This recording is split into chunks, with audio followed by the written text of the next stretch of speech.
You did.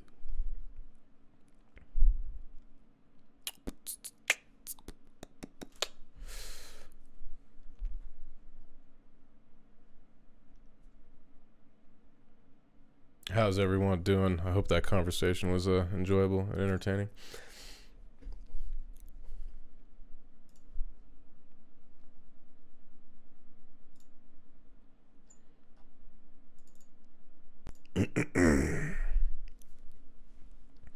Hello, Stinky Scrublet.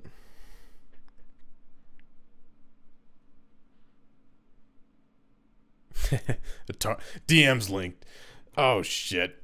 I've been found out, ladies and gentlemen. Okay, it looks like he's ready. I just don't wanna. Yeah, you love talking about porno.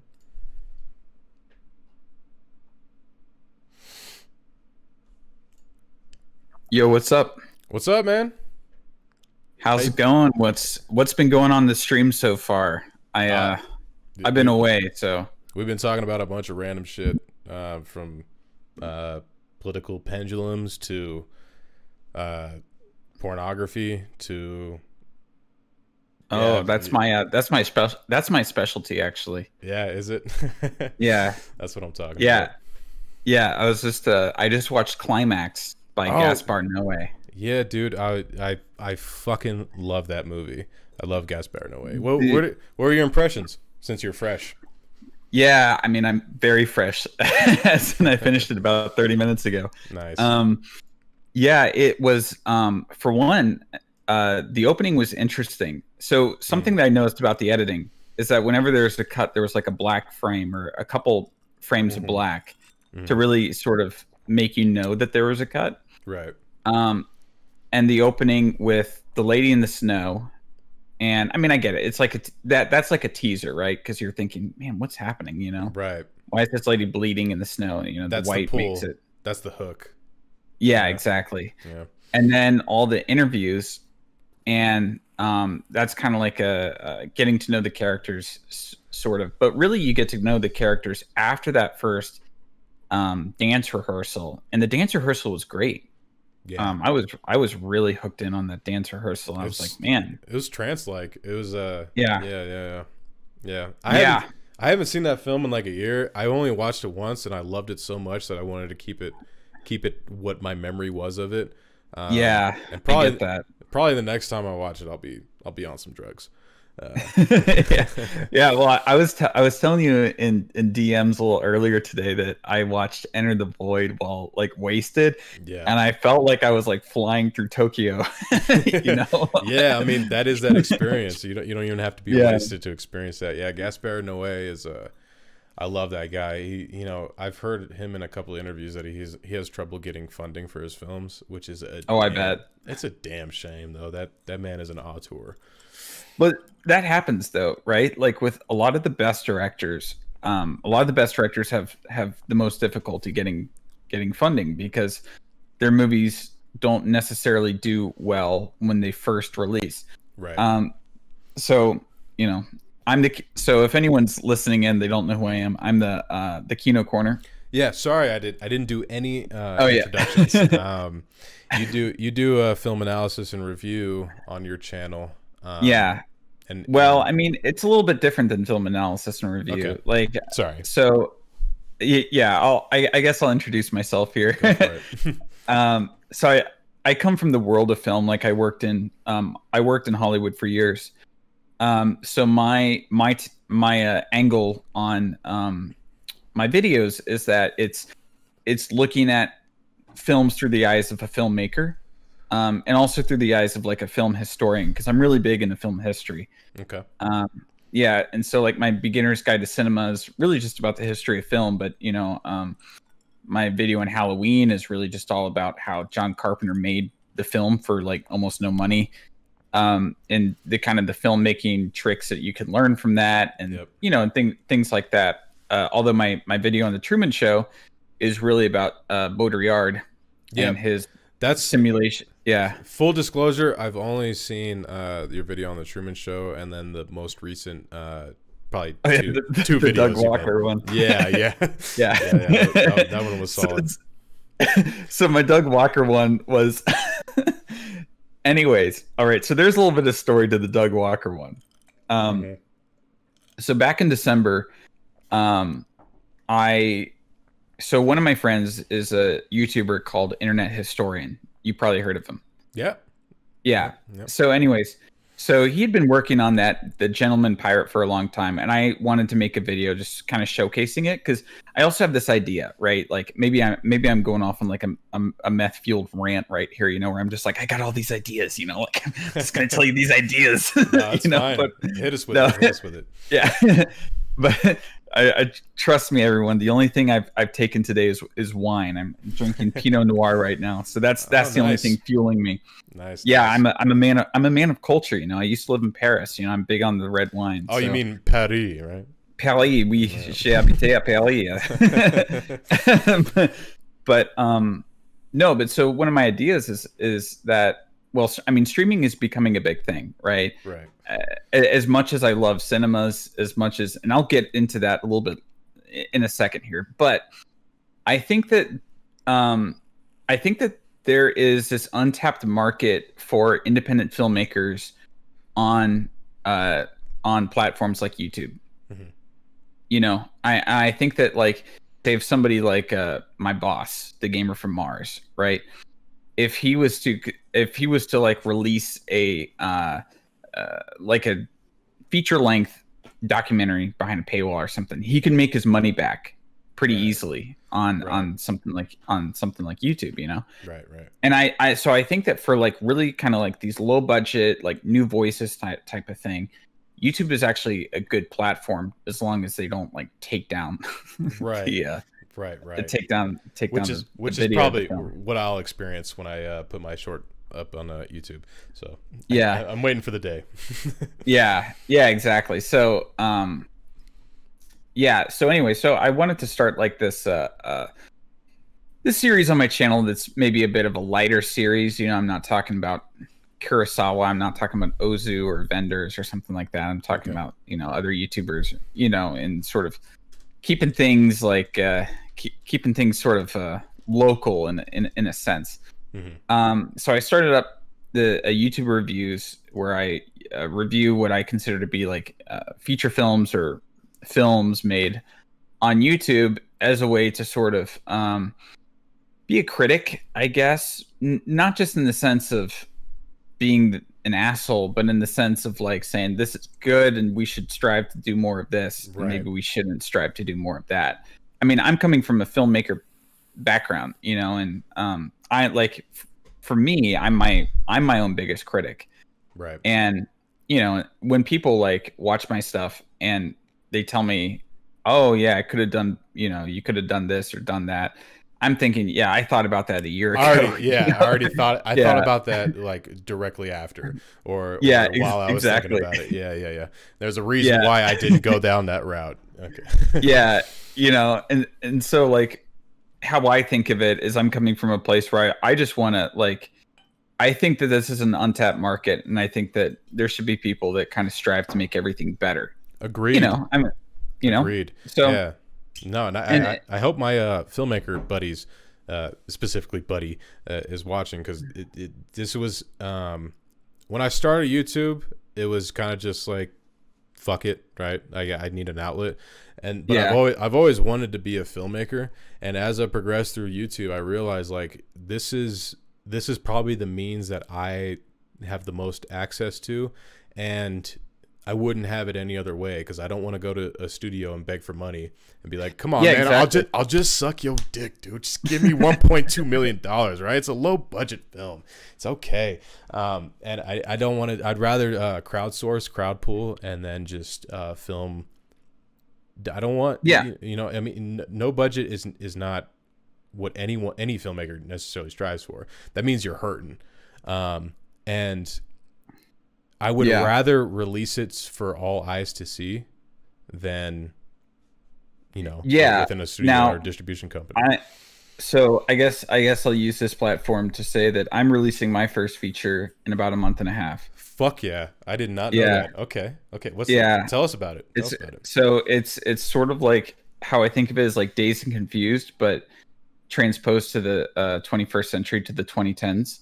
Okay. And so I made the joke on set that it's the spiritual sequel to Days Confused because the guy that plays as one of the teachers is Jeremy London, and his identical twin brother Jason London was the main guy in Days Confused. That's right. Yeah. So Wow. Okay. yeah. So I shot it on 16 millimeter film, Super 16. Nice. Dude. I shot it about two years ago, but or about a year and a half ago. But the it's been going through the festival circuit, so it's played in a lot of festivals. I've gone really all over the world to different festivals. It played in Russia, Ukraine, Italy, France, all over the States, and some places in Asia. Nice. So dude. That must be exciting. Yeah, it was really cool. I especially like going to the screenings in Italy just because I love Italy. Yeah. Yeah, it's just like one of my favorite places. Unfortunately, because of COVID, it was going to play in a lot more festivals this last summer, but because of COVID, that it all got sort of like canceled. So so I have so I'll be releasing it probably on Amazon Prime, but promoting it on my YouTube channel. Okay. Cool. Yeah. Let me know when it's released. I'll scream it out. Well, I gotta watch it first. It could be complete dog shit. Yeah, it could be. Yeah. But I made it for $80,000. Which I took out.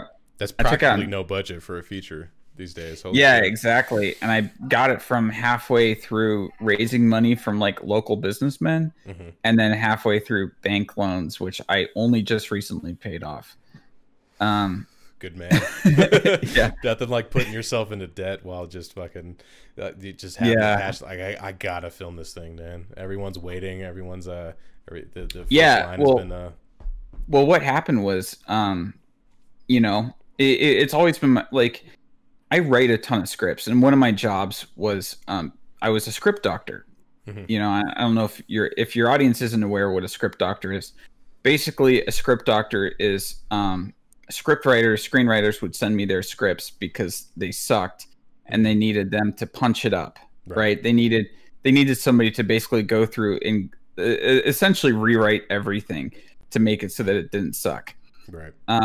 And so I was in some circles, I was a pretty sought after script doctor, and a few of the scripts that I doctored up ended up getting to the top of the blacklist. That's an achievement. Yeah. And it was funny when I was reading the reviews, from the blacklist people, everything that they complimented the scripts on were my own inputs. So you might as well make your own shit. Yeah. So that's what I was doing, and then at the same time, I was working for Robert Rodriguez in Austin, Texas. Nice. I was working at his studio. It was really cool. I didn't work on the movie, but I was working there during post-production of Alita Battle Angel.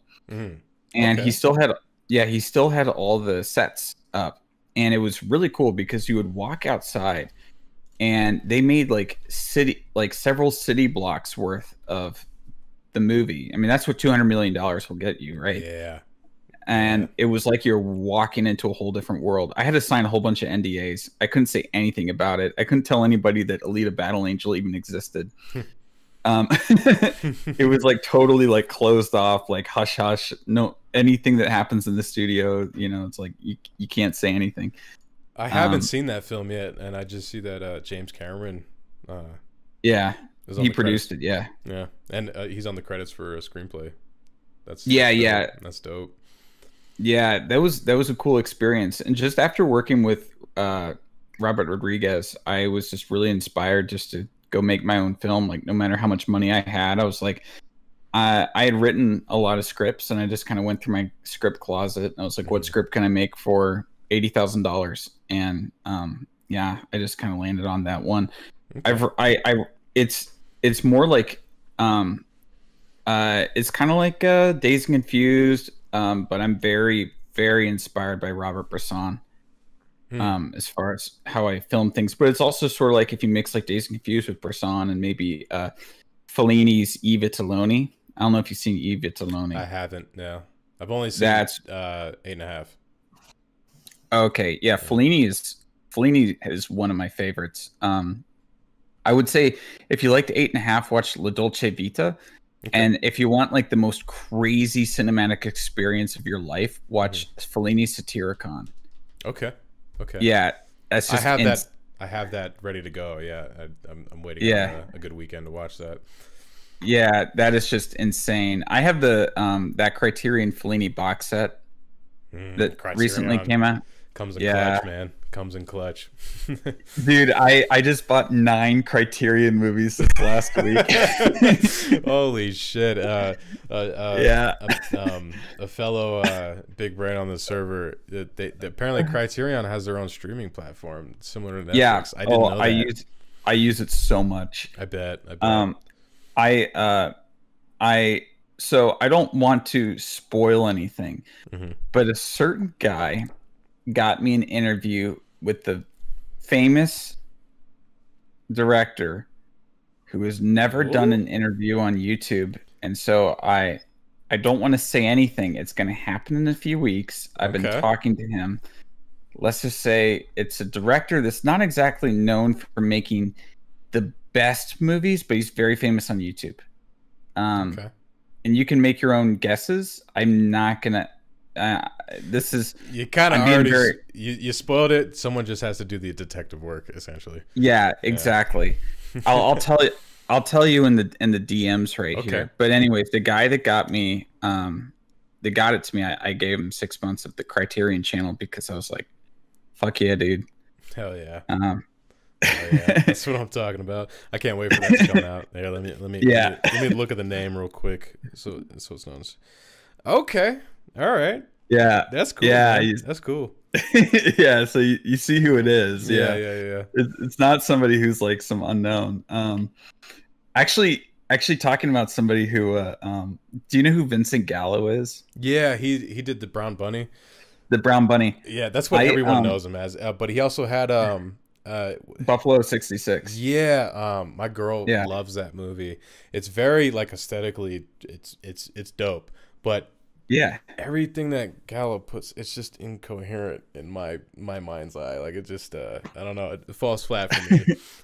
Well, so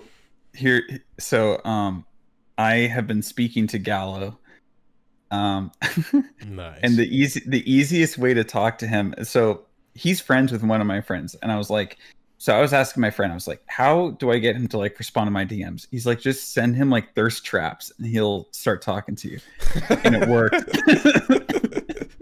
Holy shit. Okay. That makes complete fucking sense now. Yeah. So he started talking to me after I was just sending him pictures of like big tittied ladies. Yeah, you always just a filthy creative degenerate. That's what I've always. But from what I hear, he's also super based. Yeah, he's based and he's into big tittied ladies. I mean, what else could you ask for in a man? Yeah. Honestly, like a bro who's going to be in your group DM. Like I have a group DM with some of the guys. Do you know Cumby? BG Cumby? I don't. He's the guy. So he's one of my IRL friends, but he's the guy who went on to Fox News and pretended that he was Antifa. I don't know if you remember that story. I don't. But so he and Glink and me and some of the other guys have a group DM, and Vincent Gallo got added to it, and all anyone does on there is send thirst traps, especially Cumby. And I think that's the only reason why Gallo hasn't left. Is just because he gets on there to look at all those big titties. Yeah. Hell yeah. But I was getting to a point earlier, and I completely forgot what I was going to say. Yeah, I got completely derailed. Oh, that's all right. That's how no, yeah, work. Yeah, no, but like, yeah. Oh, I was talking about my channel. I was talking. Yeah, so I come at it from a filmmaker perspective. So the Truman Show stuff. Well, I was a philosophy theology student in college, so that's why the Truman Show stuff is very like Baudrillard heavy. Yeah, it's very like philosophy heavy. Definitely. But it was shot in the town next to me. The movie was, so I was just like, well, I should just like drive over there, and and just like shoot it in the town. I actually took Emp Lemon on a tour of that town, and we went to Truman's house. Yeah, we went to Truman's house, and it looks totally different now. Yeah, it usually does. Yeah. I don't know if have you ever heard of a film called Section 8? It was like a horror film that took place in an abandoned asylum. No, I don't think I have. It was a pretty good film for what it was. It had the same guy that was in CIA, the redhead, or CIA. Okay. CSI, Mm-hmm. the redhead guy. It was a pretty decent film, but it was filmed like within 5 miles of where I was at, and it was they got permission to film there before the asylum was demolished, and it served. It was awesome for the aesthetic of that film because everything was run down and shitty, and it led to the flashback scenes that were in that film, and yeah. So I to be able to shoot in something that is, that was already filmed in, that I imagine that probably opened a lot of doors creatively. So that reminds me of something that is not really related, but I guess kind of like just sort of like a associatively related. Yeah. It is. I worked on this film called Blackwater. Terrible film, but anyone in the chat, if you want to look it up, Jean-Claude Van Damme and Dolph Lundgren. Okay. Yeah, we'll look. And anyways, it was terrible. But anyways, we were shooting in this historical building in Mobile, and we were doing nights. But I was like, everything is inside. You're blacking out the windows. Why are you shooting this at night? Because night shoots they're rough, dude. Yeah. Like night shoots are fucking rough. Everyone's tired. Yeah, exactly. And I'm like, man, and I was driving an hour to get to set. You know what I mean? So it was like I was hardly getting any sleep. It's hard to sleep during the day. Especially like I don't really have good curtains, so it's really hard for me to sleep during the day. The sun just like shines right into my room. Right. And so like I was like, fuck, why are we shooting this at night?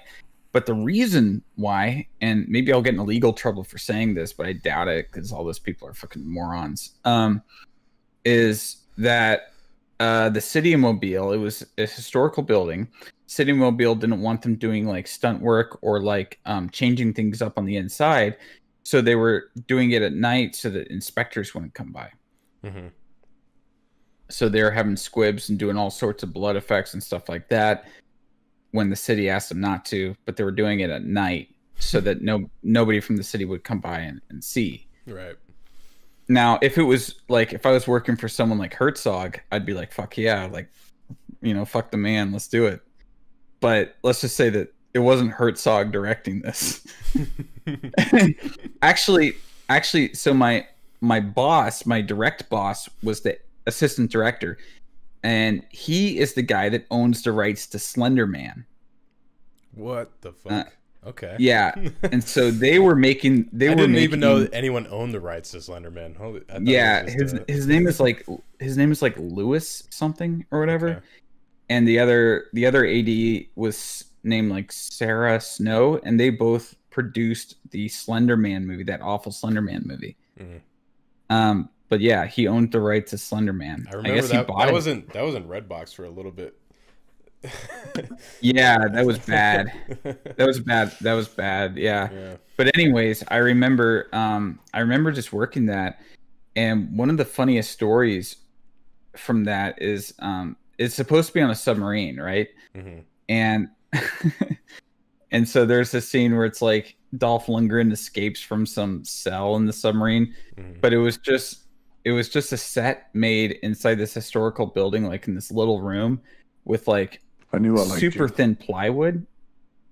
Mm-hmm. And there's this fight scene, and I had to stand on the other side of the plywood because it was so thin that if when Dolph Lundgren threw the other guy into it, if there wasn't somebody on their side, he would just like literally fly through the wood because it was so cheap. That's fucking funny. what strikes me immediately is just the lighting in this film. And when you say it's shot like mostly night, it's fucking kind of makes a lot of sense. Kind of makes a lot of fucking sense. So the other funny thing about that film is I found out that Jean-Claude Van Damme is the biggest stoner in Hollywood. No joke, the biggest pothead in Hollywood. So like I ended up becoming sort of like the town. This was when I was 20, I guess. So I was like the talent PA. How old are you now? I don't mean to interject. But... 26. I'm 26. Okay, cool. Yeah. So I was like 20, 21 back then. So I was the talent PA. So my main job was basically staying around Jean-Claude Van Damme and then talking to the director and bringing, as they called him on set, JC up to set and blah, blah, blah, making sure he was happy and everything like that. Anyways, so every time they were like, new setup, give us 20 minutes, Jean-Claude Van Damme, like within the second, had a big joint, big fat fucking joint in his hands, dude. He was smoking it up. Yeah. And his trailer, he just hotboxing his trailer all fucking day. And one of my favorite memories from that set is the director was like, all right, we're going to do a new setup, going to be half an hour. So I bring Van Damme back to his trailer. And he gets in there. He starts smoking a joint. He's chilling, right? No more than like 2 minutes get by. 2 minutes goes by. The director walkies me and says, "Hey, Peter, can you well, Peter's my actual name. Hey, Peter, can you bring JC up to set?" And I'm like, "Oh fuck, he just lit up this joint. He's not going to be happy." So I'm like, "Hey," I go, "Hey, JC, the director wants you back on set." And he just looks at me and goes, "Tell him to come to the trailer." And I go, okay. I said, JC says to come to the trailer. The director comes down and JC berates him. He just fucking yells in his face. And he's like, he's like, if you're not going to give me my 30 minutes to smoke my weed, I'm not going to fucking work for you. What a prima donna. Holy shit. Honestly, dude, I thought he was gay. I like he's pretty flamboyant, and then I was like, oh, dude, he's like, what is he, 55, 60, right? So I imagine all the testosterone has left his system. He's 55, 60, and he's Belgian. Yeah, you got to think about that. He's Belgian. I legit thought he was gay, and then I met this other guy on set, and he's like, "Oh, hi, I'm Chris." I go, "Oh, hey." I was like, "What are you doing on set?" He goes, "Oh, I'm Van Damme's son. I'm his son." I was like, "Oh shit, I guess he's not gay." That's funny. His son's super cool. That's cool. But yeah, that movie sucked. Yeah, I mean, I don't. They I shoot don't a like lot of like the bad movies. Yeah, I don't like to judge based on like IMDb scores or Metacritic like I'm looking at now. But just from watching the trailer, I'm just like, oh. No, trust me. I've worked on my fair share of bad movies, but I kind of like it. For me, it's kind of like I don't really care if I'm not in any kind of creative position. It's just a paycheck. And you're the observer. You're seeing how everything works. Yeah, and then you're using that to develop your database for when you're working on your own shit. Yeah, exactly. Yeah. That was. I have little experience in the filmmaking enterprise, but I can imagine that is vital to figuring out what it means to be a director on a project just by seeing it. I can give some advice to people who are maybe like, I don't know, 17, 18, whatever. Dude, and they want to you could probably give advice to me, and I'm 24. You're good. Let us hear. All right. Yeah. So here's some like advice to like you're just starting off in the film industry. You want to know how like these big Hollywood films function. You want to know how these directors do it. I've worked for a lot of big directors. I've worked as an assistant to a lot of big people, and I've learned from the best. My cinematography mentor he was a cinematographer for American Psycho and Pulp Fiction. Fuck yeah. Hold up.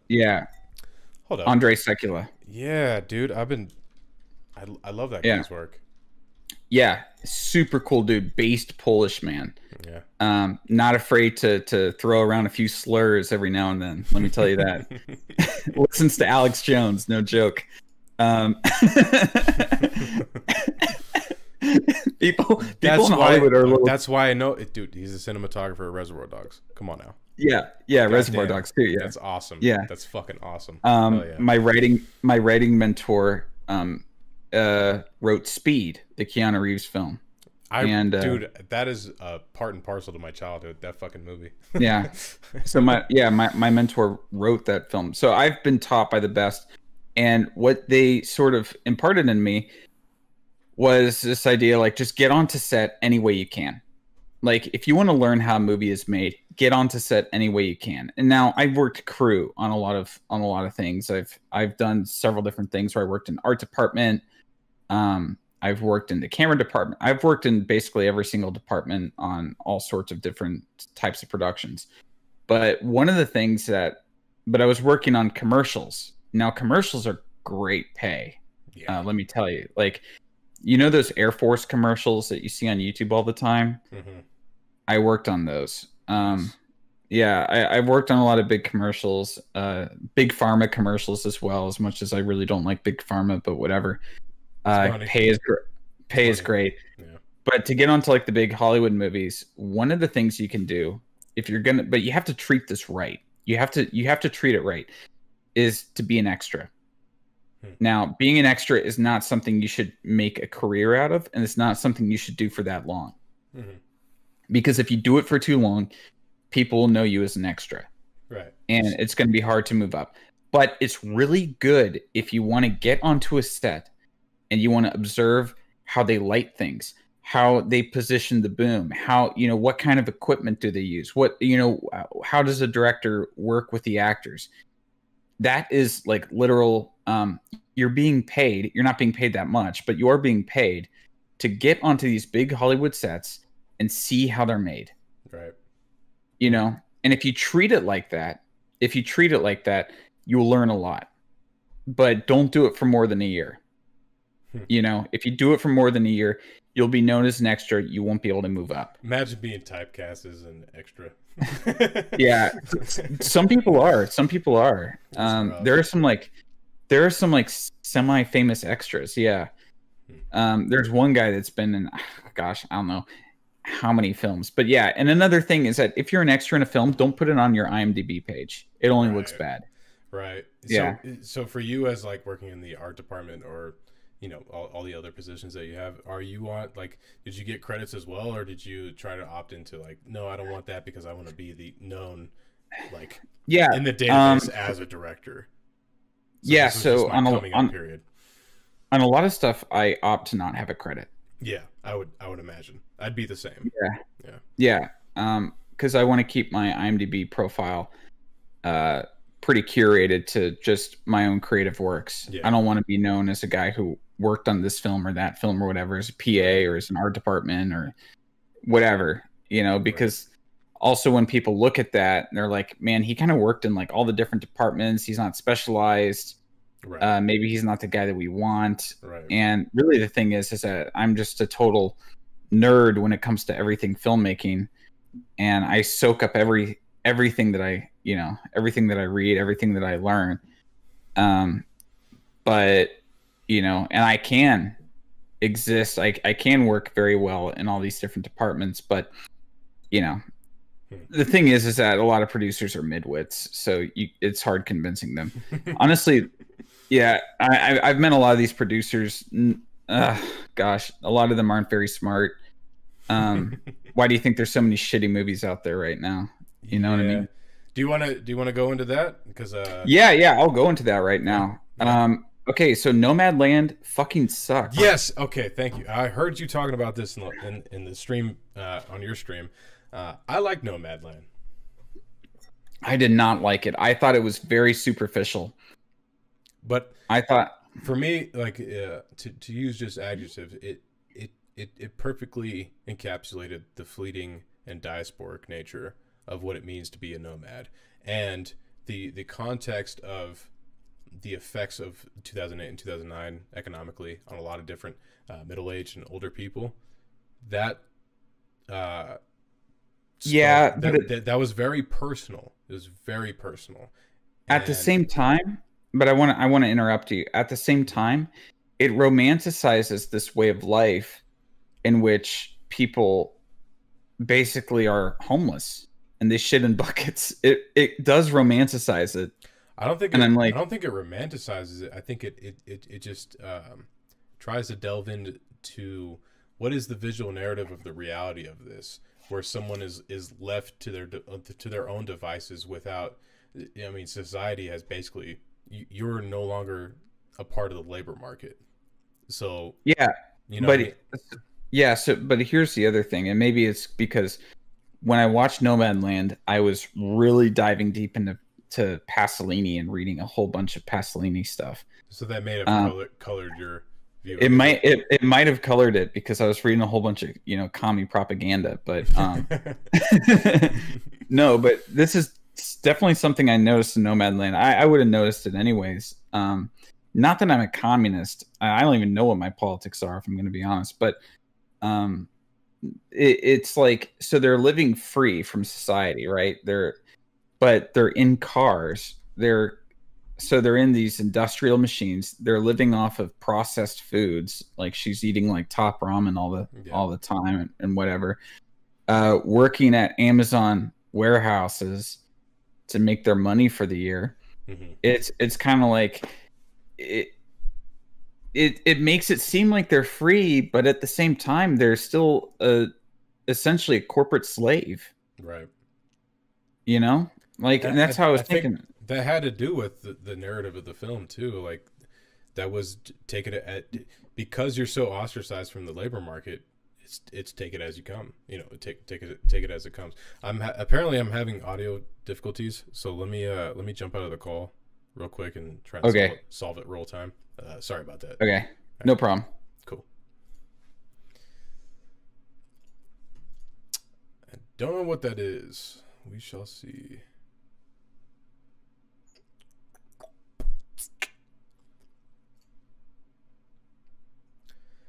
My guest is the Kino corner on the left side. Okay, it might be my audio interface. Let me try and boot that back up. Hold on.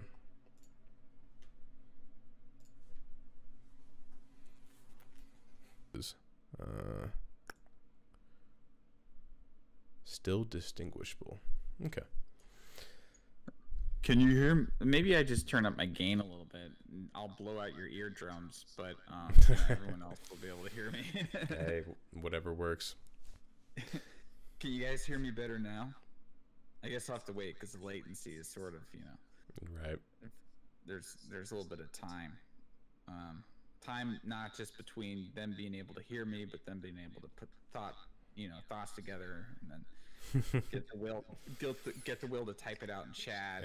Yep. Yeah. It works when you turn it up. Okay. And there's a little bit of echo. Okay, let me turn that mic down. All right, we should be good. Okay, awesome. All right, yeah. So if you guys are getting into my channel or whatever, as I said, I come from the filmmaker background. So the angle that I take is from a filmmaker's perspective. So I try to make my videos educational.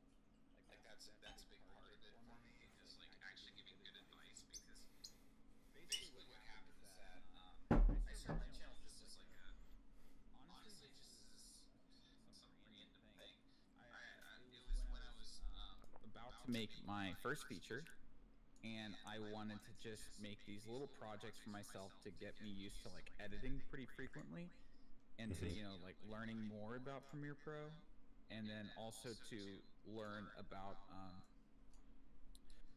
more about how filmmakers made their first feature films. So my first couple of videos are on Christopher Nolan's Following, Whit Stillman's Metropolitan, two films that I really like.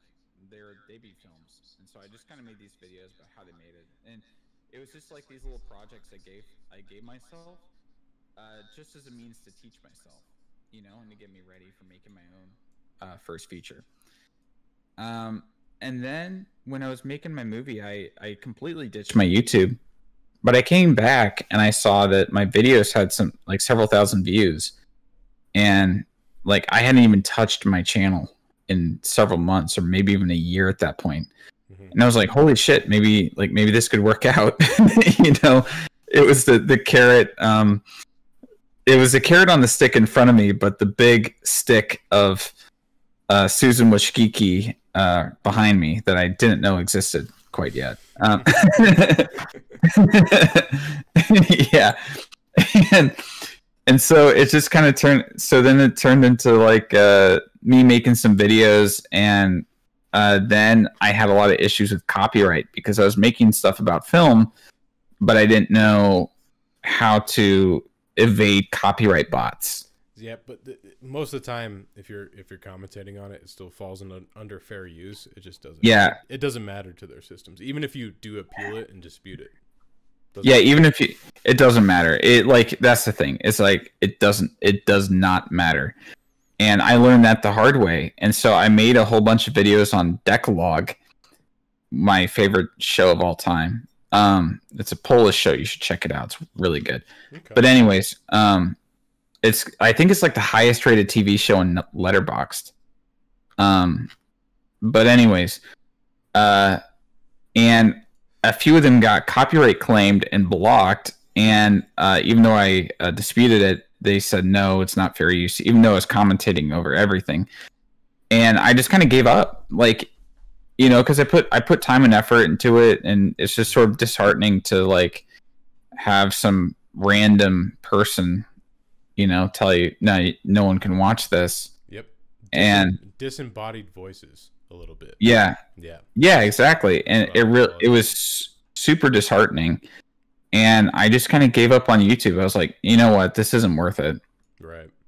You know, I put all this effort into it and it's for nothing. So what really got me back into YouTube was VidCon. I went out there on a whim because my friend Cumby was going out and we were going to be staying with Justin Wang and Wavy Web Surf. And so we stayed with him.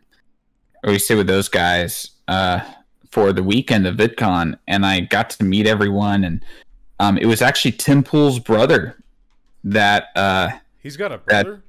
Yeah, he's got a brother. It was Tim Pool's brother that taught me how to evade the copyright bots. Yeah, so he sat me down. His brother has a YouTube channel. You can look it up called Reactor. Okay, let's look it up. And he works with Mumkey Jones a lot. And Rusty Cage, and he looks a lot like Tim. He sure does. I didn't know he had. Wait, hold up. Yeah, Benny Blanco. That is Little Dicky, isn't it? Hold up. That's hilarious. Yeah, and what's funny is his name is Chris. So his full name is Christopher Poole, which is the same name as Moot. You know, the guy that created 4chan. Yeah. Is Christopher Poole. Actually, so I have a story about Moot. I don't know if I should bring it up. I met him in real life several years ago, and we had a very in-depth discussion about One Man, One Jar. Oh, why? What is what does that discussion entail? What is the discussion? The discussion entailed Moot telling me that he had seen the video several times, and I was like, "Why?"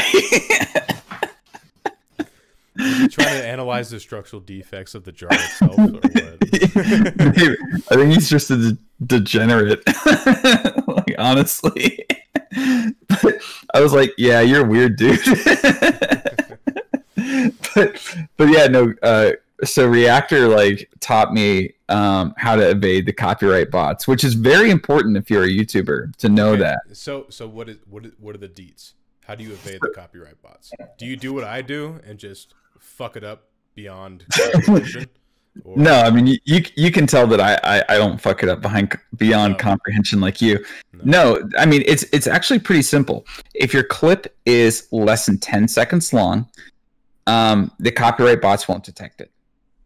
Okay. It's literally that simple. And don't use sound. because here's something that can happen with like when you're doing movie reviews and you're using like a clip from a movie. The score to the movie could be on Spotify, it could be on something like that, right?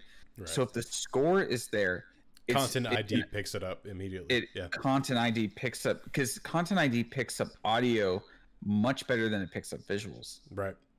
And as long as you have less than 10 seconds of the visuals and you don't have any of the audio, you are good to go. I have not had a single copyright issue. Well, the funny thing is that I believe copyright laws, they may have changed since the early 2000s, but you can use 15 seconds of copyrighted material in anything. Yeah. And then beyond that, you have to fall under fair use, you have to be commentating on it, doing a parody or doing like a cover or, thereafter.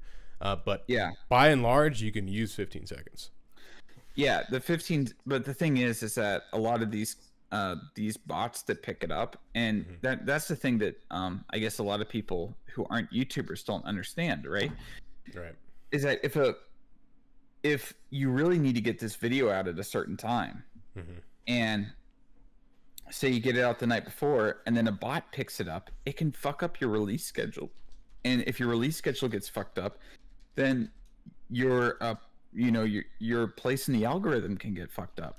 Right. And it can mess up so many different things.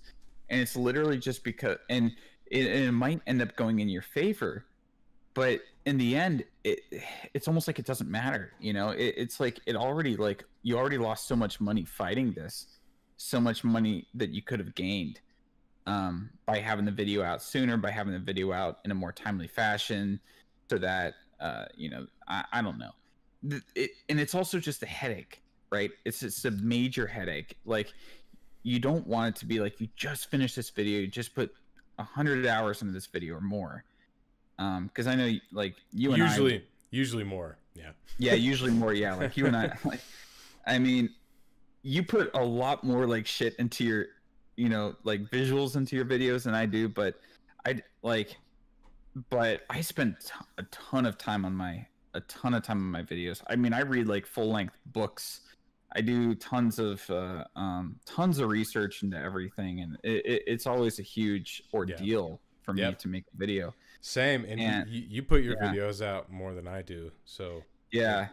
I mean, you're already doing a better job at that, and it's like, but at the same, I want to bring up what you're describing is like, you're already losing a ton of money. You're missing the most profitable entry point as to whether or not to upload your video.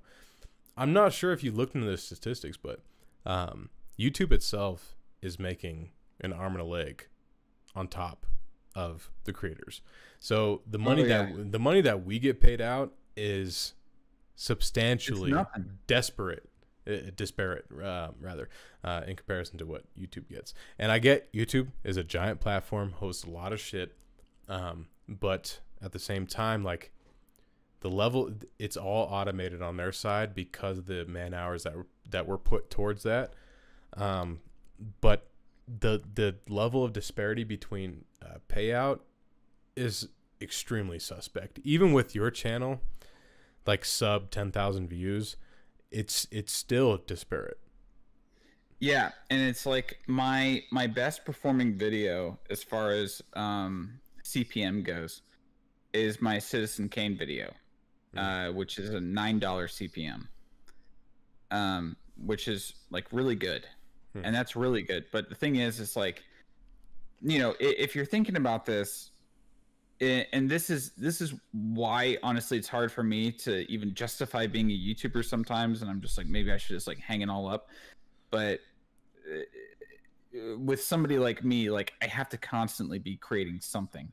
It's not just, for me, it's not just about the money, it's about just constantly working, because I can't have idle hands. Right. I'm like always thinking about like, what's my next project, and something like that. So that's just how I am. The same thing with me, bro. Yeah. Like, it's like YouTube was a creative outlet initially, and then I got lucky in comparison to maybe you, because it's like my shit blew up on Reddit for a couple weeks, and then it was just following the trend at that point. So it's like, Yeah, I haven't had that big video, you know. Like I've had Right. a couple videos do pretty well. My video on Uncut Gems and my video on The Lighthouse did relatively well. They each got a few 100,000 views, and you know, I was very happy for that. But at the same time, it's sort of like a lot of people who watch that sort of content, the kind of the video essay nerd writer style stuff, you know, they watch it. They don't necessarily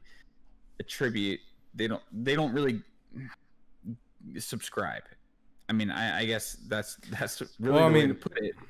I mean, you know, I hate to talk about the creative side to people that don't necessarily care because they are the audience members. Even me and you, Yeah. Kino, we're audience members at the same time. But it's none of this shit really matters on the back end. It's just what you put out there, and I think that's what should matter at the most. And it sucks that monetarily it's not rewarded. No, it's not. Like, and you think about it too. Like, how much money do you actually make from a video? And then I was thinking about this yesterday, actually, because somebody in my Discord server, maybe, no, it wasn't yesterday. It was the day before. Some kid, some 15-year-old in my Discord server was saying how like he thinks that YouTubers who have Patreons and show their videos early to patrons is a bad thing. And I basically was like, no, fuck that. You know, that's a good thing. And I was like, you're 15. You don't know what you're talking about. That's literally what I told him. And I was like, if any YouTuber thinks about like how much money they make on a video versus the hours that they put in. Now, I'm not talking about somebody like Diesel Patches or somebody like Optimus or like these guys that make their videos in like literally 2 hours and they make like daily content and stuff like that. Bro, They I make minimum wage if you were to really cut it down. yeah, It's terrible. It's terrible. yeah, exactly. And I make less than that. You know, like I was thinking about my beginner's guide to cinema video, and I was like, man, I literally made pennies on the hour to make that video. Now I wanted to make it just to my own accord, and I have a full-time job, so it's not like I'm desperate to like make money off of this video. I make enough money just from my job to, to get. No, I know to go past that is the principle. Yeah, it is, and it's sort of like, man, I'm putting all this effort and I'm creating what I think is a really good product, and then YouTube doesn't recommend it. Like, and whatever advertisers get on there, like these big advertisers, and all of my videos are advertiser friendly. I've not had a single like yellow dollar sign. Bro, I get them every single time. So it's like I have to fight it. I have to fight it to get my shit monetized. Maybe that's see that's the thing. Your videos do pretty well, but your videos get limited monetization. My videos do not get recommended to people, and YouTube even like told me yesterday. I got an email from them that since I've been so honest with my self rating or whatever, they're literally just gonna they're just like they're not even gonna check any of my videos going forward. That they're just gonna trust me. Yeah, you got the trust factor, huh? Yeah, and I'm like, but they don't like shill my videos out, and half my subscribers, or more than half my subscribers, I get told all the time that, when they go onto their onto YouTube, they don't see my video there. Yeah, I get that, and actually, to I don't know, let me explore something that I witnessed recently regarding my own channel. So their detection algorithms have different categories. And I didn't know that until a lot of anonymous individuals sent me information based on public databases. And at first, I was labeled a right-wing YouTuber, and which is because you're talking about the Fed, dude. I guess, or it just labeled it because I did that video on Sam Hyde. It just labeled me as right-wing, but it's I saw a lot of data that was pretty. It was disconcerting, and the whole thing of shadow banned, I didn't buy into it at first. I didn't buy into it for a long period of time. I always attributed it to I don't upload enough, I don't do this and that.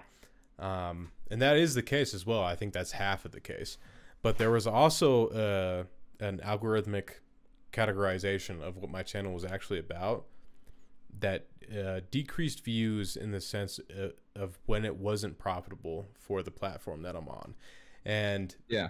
case in point, when I uploaded Retard Day Traders 3 for a week and a half, booming, numbers out the yin yang. Then thereafter went back to, you know, the levels in which my channel is worth, essentially categorized by their system. And it's like the only way to catch up to that, because you say dicey shit on the platform, is to put out a video every 3 days. What level of monetization can the platform that you're on see it as a monetary incentivization if you say dicey shit and you don't post every single fucking day? Like there is none. No, so there's it's like, none. Yeah. So it's like the kind of creators, quote unquote, that create the content that you and I may make falls in line with that categorization, and there is no incentivization to pump that up, either ad revenue or anything else. And it makes sense, because that is what the platform is. I get it. Why would they, you know?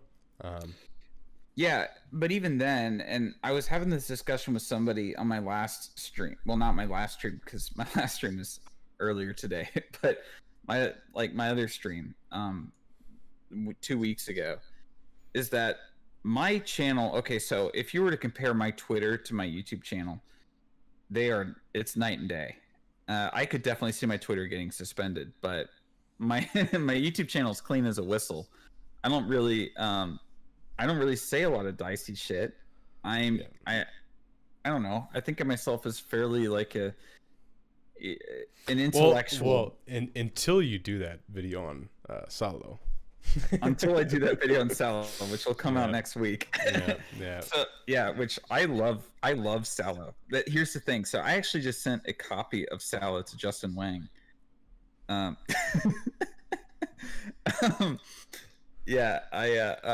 had a Twitter poll, and I said, what YouTuber should I send a copy of Salo to? And it was Justin Wang, Rusty Cage, Gamer from Mars, and Emp Lemon. Right. And I sent it to, and of course Justin Wang won, you know. Right. But so I kept up on my promise. I sent him a copy of Salo. Hopefully it was supposed to arrive this weekend, but you know, FedEx is being really stupid now. But the gosh, what was I gonna say? Talking about shadow banning. If you look at Rusty Cage's channel, Rusty Cage 2, his second channel, does so much better than his first channel. So he was putting his vlogs on his second channel, and he was showing this to me. His vlogs on his second channel get so much more views than any of the stuff on his first channel, because he thinks that his main channel has been flagged because of the Knife Game song, and because of, I don't know, like, you know what I mean, the kind of shit that he's associated with, and how he's kind of edgy and stuff like that. So he's thinking of just uploading to his second channel from here on out, because his main channel is like flagged, and it's like shadow banned. Yeah, and I didn't buy into the shadow banning flagging until a few anonymous people sent me some information, and then I couldn't help but, you know, I couldn't deny it. It was just there. So, but at the same time, I think a lot of creators attribute their poor performance to shadow banning, when that isn't the case. It's usually just, as Hakeem Sif pointed out in the chat, it's the time and place. It's timing at that point. But Yeah, exactly. And you know, and it's sort of like, I think that the best, so for anyone who wants to be a YouTuber, because obviously I'm still sort of fighting that, maybe you and I are both fighting that, like upward slope, or like Sisyphus, Right. you know, Yep. pushing the, or not, We're not just like, imagining we're happy, my brother. no, we're not even like Sisyphus. We're like Sam Hyde in that world peace sketch that got deleted. Yep. Yep. Yeah, his version of Sisyphus. Yep. Actually, I had some friends work on world peace. That was a trip here in the stuff. Yeah. That's how I met Sam Hyde. Actually, was through that. I've talked to him. I could tell he doesn't like me all that much. So it's okay. It's okay. It's okay. I don't know. He seems like a cool guy. Although he's a solid dude. No, the coolest dude in that group is Andy Ruse. Yeah, the director of everything. Yeah. Yeah. No, I got a lot of hate for my video because I didn't mention Andy Ruse, and it's like, it's obvious like what the personality factor is, and that's what I'm talking about. So it's like, you know, forego the director. As much as it hurts my heart as like a wannabe filmmaker, that video was a foregoing of the director. But yeah, Andy Ruse is base. Yeah, I mean, like I don't know how many times this was something when I was like making my YouTube channel, right? And I was like, okay, I'm gonna make like video essays, and now maybe like my videos now aren't so much like video essays because I'm really like, you know, I'm filming stuff for it, and I'm putting my personality. That's how I started. I'm gonna do video essays, and then it just evolved from there. And then I ended up like using a lot of my B-roll inside of my videos, and I'm like, okay, this is something else. Yeah, exactly. You know, and I also wanted to add one of the things is one of my friends, he recently blew up his channel called Ordinary Things. I've heard of that channel. Yeah, he was at like 14,000 less than a year ago. He blew up. Now he's like at 400,000 or even 500,000 now. Like he blew up in like a month. It was insane. He called me during the time, just like freaking out. Like no wonder. Like if you want to look him up, I mean, he's in my video right there, the review of The Gentleman Pirate. Like he sent me stuff for it. We would call all the time. Okay. So someone says white Ordinary Things. Oh, actually, someone in the chat says, bro, I know this is completely off topic, but I found your channel like 6 months ago and I love it. I was wondering if there's a place I could find your beats from some of your videos. Yeah, so my friend Ryan actually makes all my music for my videos.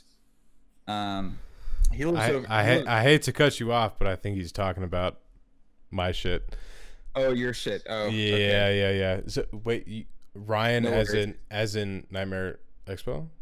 No, as in Sweet Release. Yeah. Okay. I wasn't sure. No worries. I wasn't sure. But he makes really good beats. I just wanted to shill him.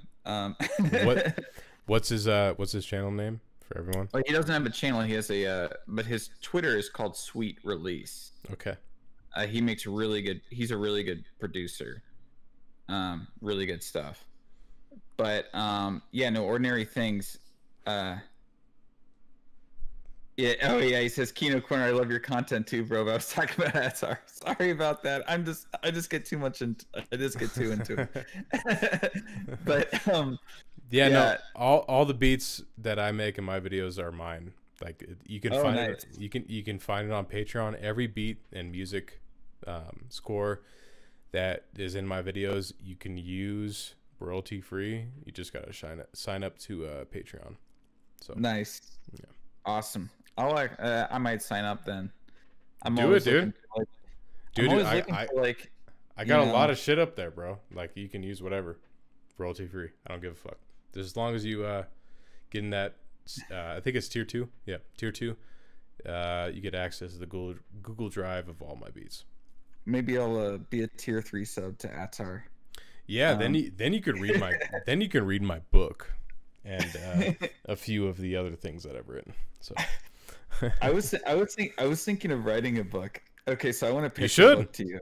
Yeah, let me hear it, okay, bro. so all right, so this book would be extremely low IQ, which I know talking to me, I'm obviously like I talk a lot. I'm a writer naturally. I have a lot of stuff written, Right. but I was thinking like, what's like a really good like coffee book idea that would just be like a complete shit post.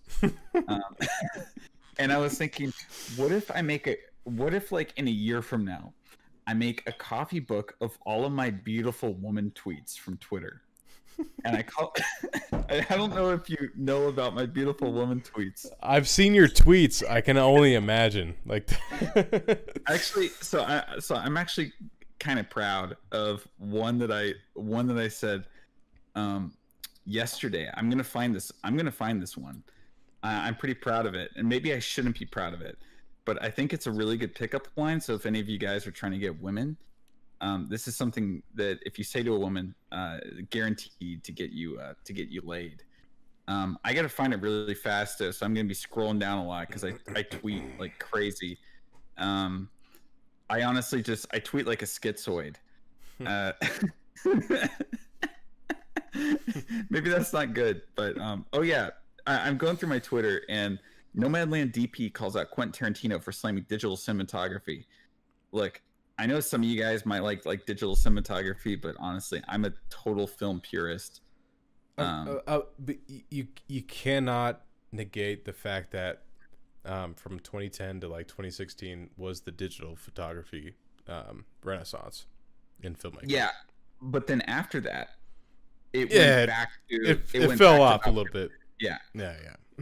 and yeah, and the thing is Andre Sekula told me this, is that studios thought that digital filmmaking would be a lot cheaper with the same effects, with the same quality, but what they found out is that it was just as expensive with lesser quality, and because it really lesser time too.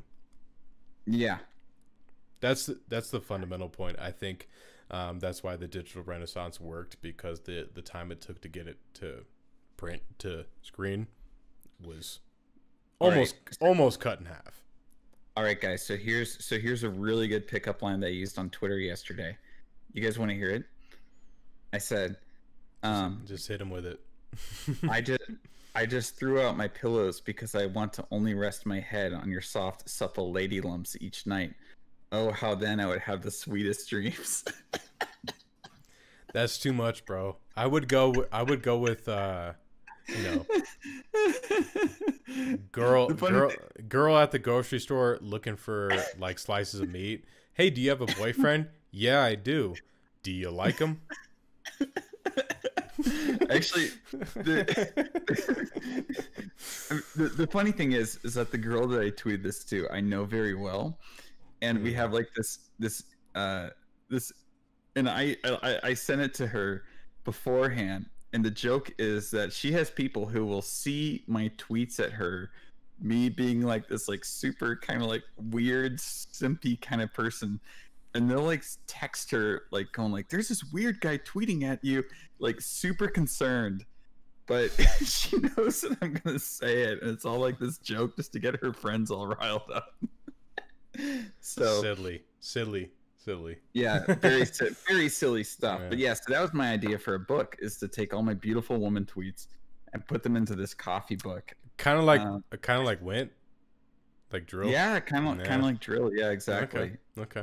Now, see the like one of my favorite Twitter accounts that got suspended was a guy called the Master or Gentleman Luxury. I don't know if you ever heard of him. But he was pretending to be this Jeffrey Epstein kind of figure.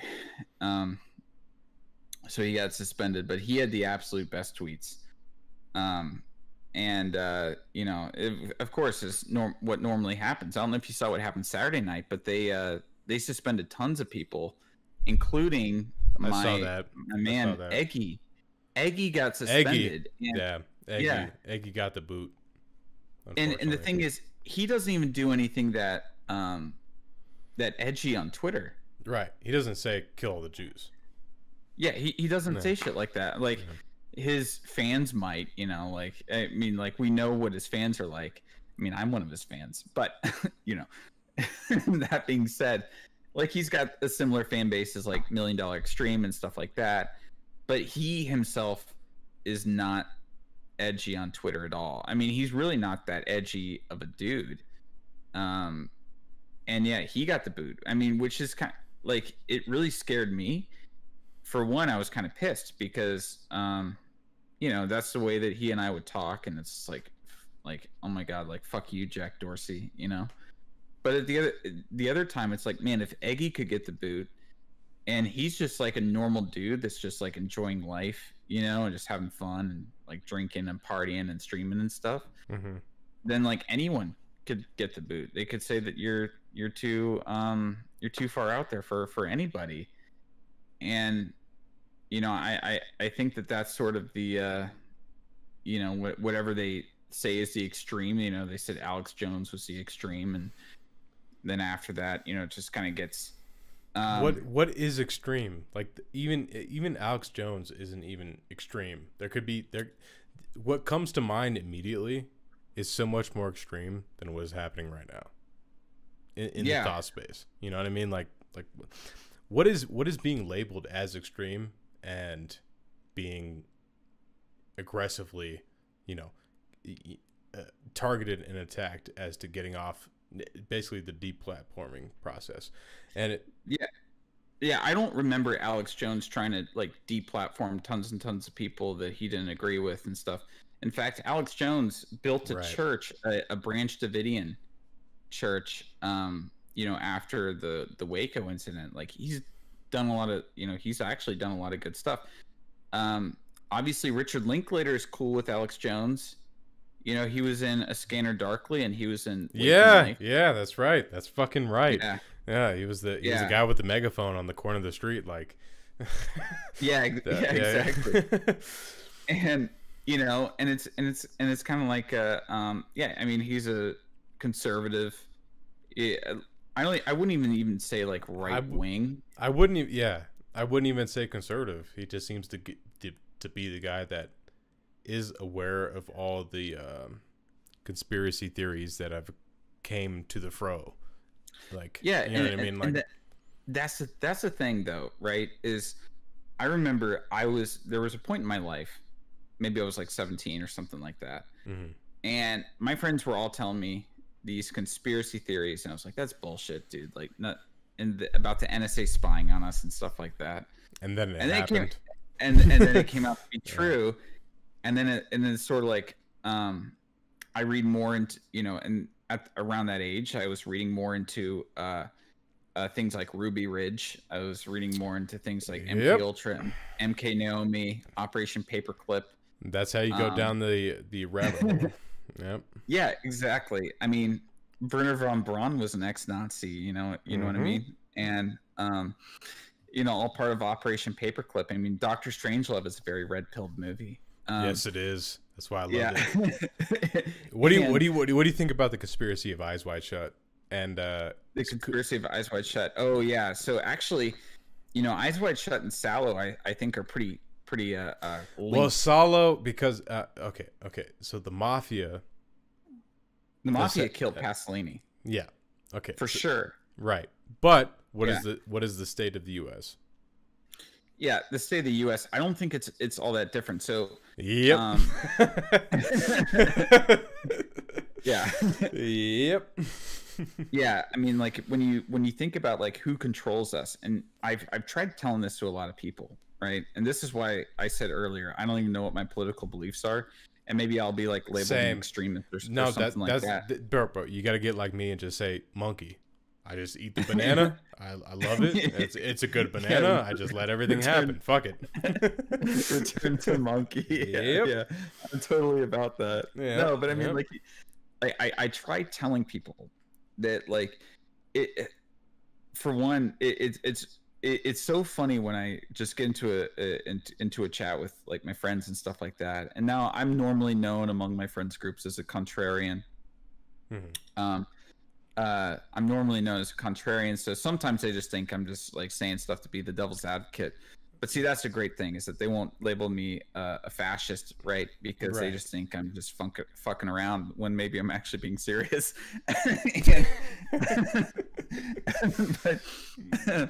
but I've tried telling people that that democracy essentially is a sham, and like when you think about it, the more freedom that it's the people's rule. Yeah, when you think what does that mean? When we have more perceived freedoms, does it actually mean that we're more free? I mean, if you look at a lot of things, right, we've actually lost freedom with we've lost our own individual freedom with the sort of like the new freedoms that we're told that we're given. You know, women were sent to the workforce, and it was like, oh yeah, women are equal to men now. Now wages are driven down, and everyone becomes a wage slave. Yep. Atomization of the individual, regardless of gender or the family unit structure, renders every single individual as a worker unit. And then exactly. Yep. That's neoliberalism. That neoliberalism is the status quo right now. I mean, it even was with Trump in office. Everyone thought as Trump is like a off-brand Mussolini, like a neo-fascist, but really what it was is just the dude was a neoliberal to begin with. Like, this is the status quo that we're all battling. And dude, Congress and their approval ratings have been down for the longest fucking time, to the point where one senator, or congressman rather, made the point that when Gaddafi had an approval rating of less than 14%, he was stabbed in the ass with a knife and rejected by his people. And yet we live in America with less than like a 14% approval rating of the Congress. So what does that tell you of the status quo? No one is buying it, yet we all just complacent. We all live with it. Yeah. And there's a reason. Well, there's a few reasons why we live with it. So for one, the act of voting, I think, makes people feel like they're in charge when they know that they're not. Yep. Exactly. You know, like because it's like, what does your vote actually get you? You might think, yeah, I'm going to vote this guy in office and he's going to represent me. He's not going to represent you at all. You didn't give him any money. You're not the guy who's given him millions of dollars in money and tell him this is how you're going to run the country. Yep. You're not that guy. The people that really run the country are these large corporations, are the people with the money that are giving the politicians the money and telling them what to do. Yep. That's how it is.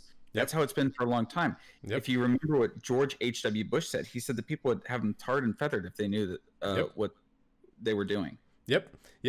That's the distinction between what is the democracy and what is the republic, right?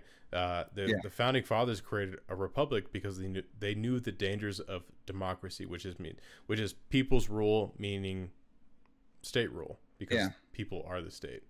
And that goes down a squirrely path of governance.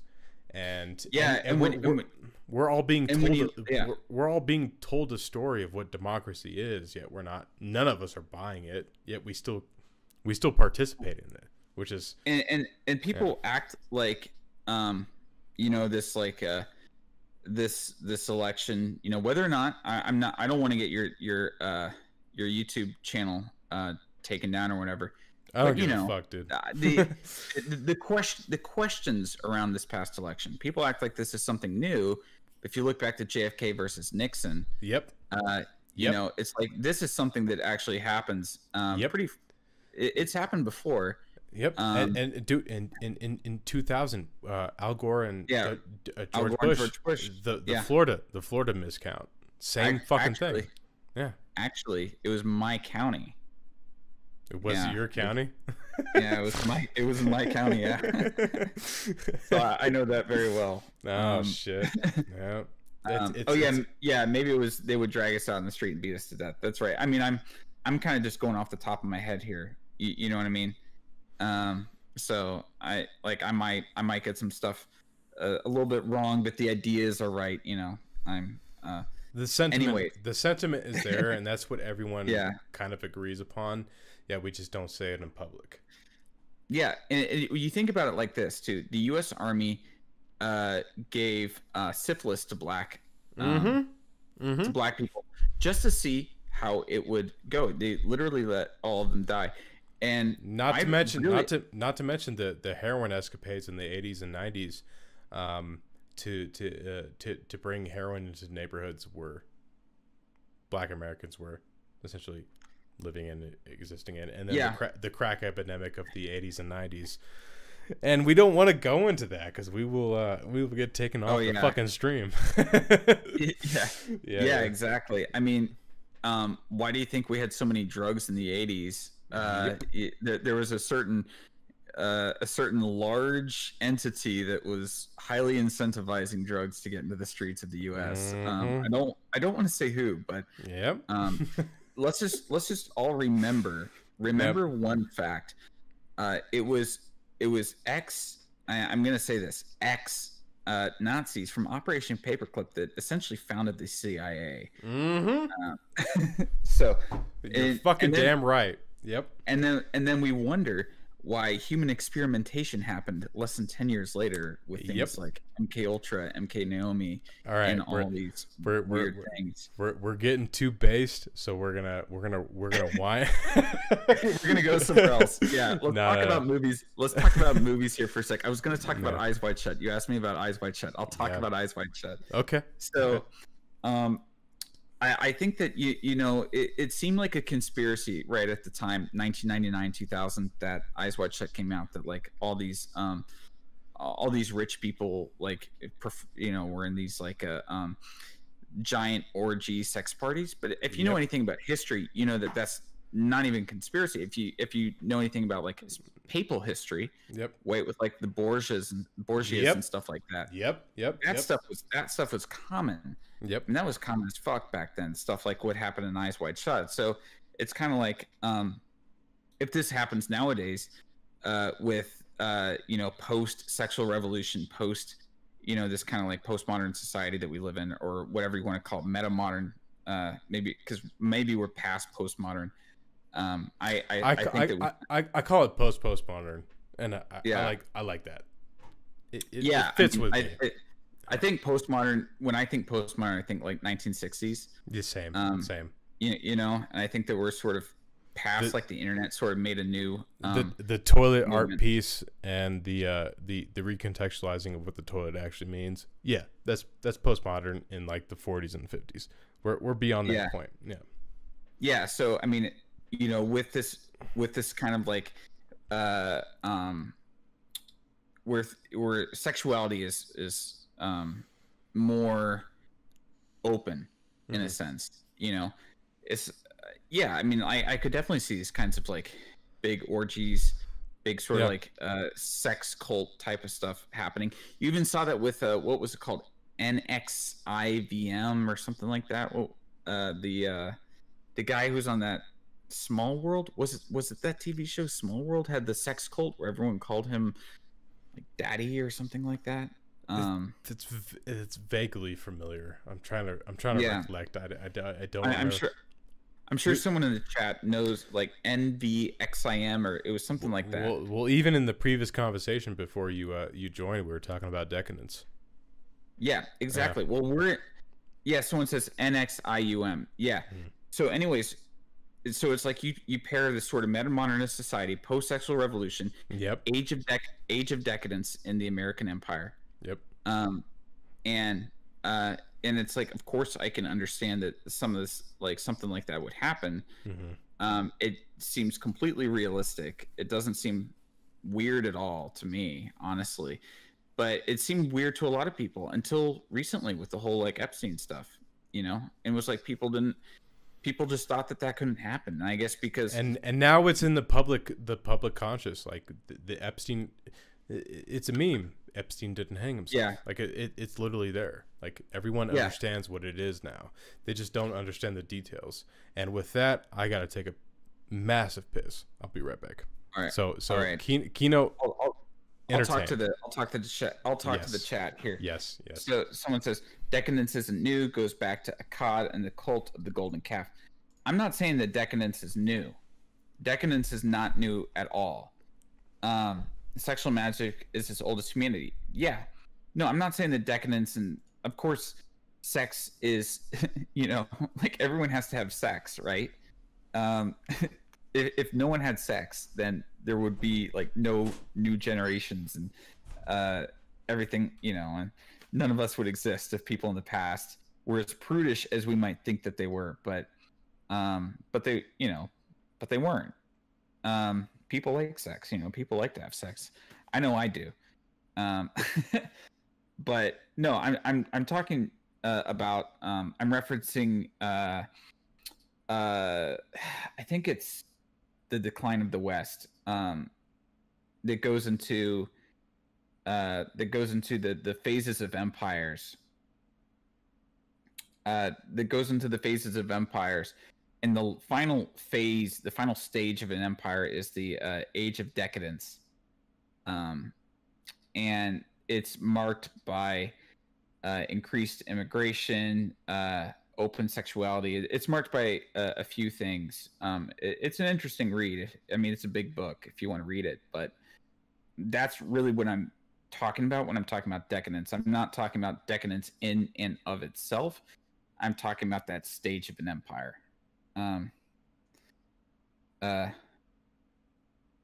Okay, Pole, a stress how? Yeah, no, I haven't been to Pole in a very long time, so I don't really know what you're talking about there. Um, Epstein didn't press the off button on himself. Yeah, I actually don't. You know what? I don't even know if Epstein was his. Okay, I'm not going to go into any conspiracy theories here. You guys are going to cancel me. Actually, no one's going to, like. I don't know if you've seen my audience. They're all $1 Million Extreme fans. It's so what about gangs and police forces and join the armed forces? Also, I always remember some Russians saying, "You Americans in your decadent ways." Yeah, I used to live in Russia, and it's true. Like how they sound like when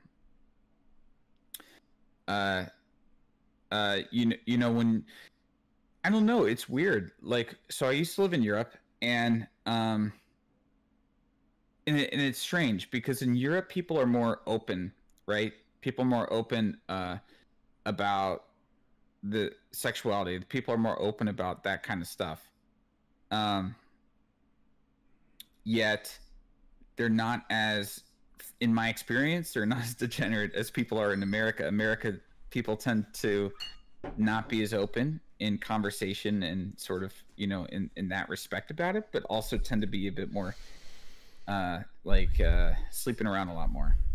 That's my experience. Is it's kind of like the opposite. And whether or not what you think is better, I guess that's up to you. I honestly don't really have any preference. I don't really care what anybody does as long as it's not hurting me. All right. Well, piss taken. Yeah. So somebody in here was calling me 4chan Pole. The little the nuance is not there apparently. I had to say I haven't been to Pole in a very long time. Me either, man. That shit's a dumpster fire. I love it. Yeah. It was fun to shitpost in, but honestly, like, it. I don't know who would go to Pole and actually take much of it that seriously. Right. It was just a good like shit posting site. You could go there and say whatever, get people riled up. And if anything sounded serious, it was either LARPing or a State Department, a State Department fucking glow in the dark. All right, exactly. Gonna take a moment of silence for our homie Terry A. Davis, who was hey man, I'm doing a video on him. Oh really? Yep.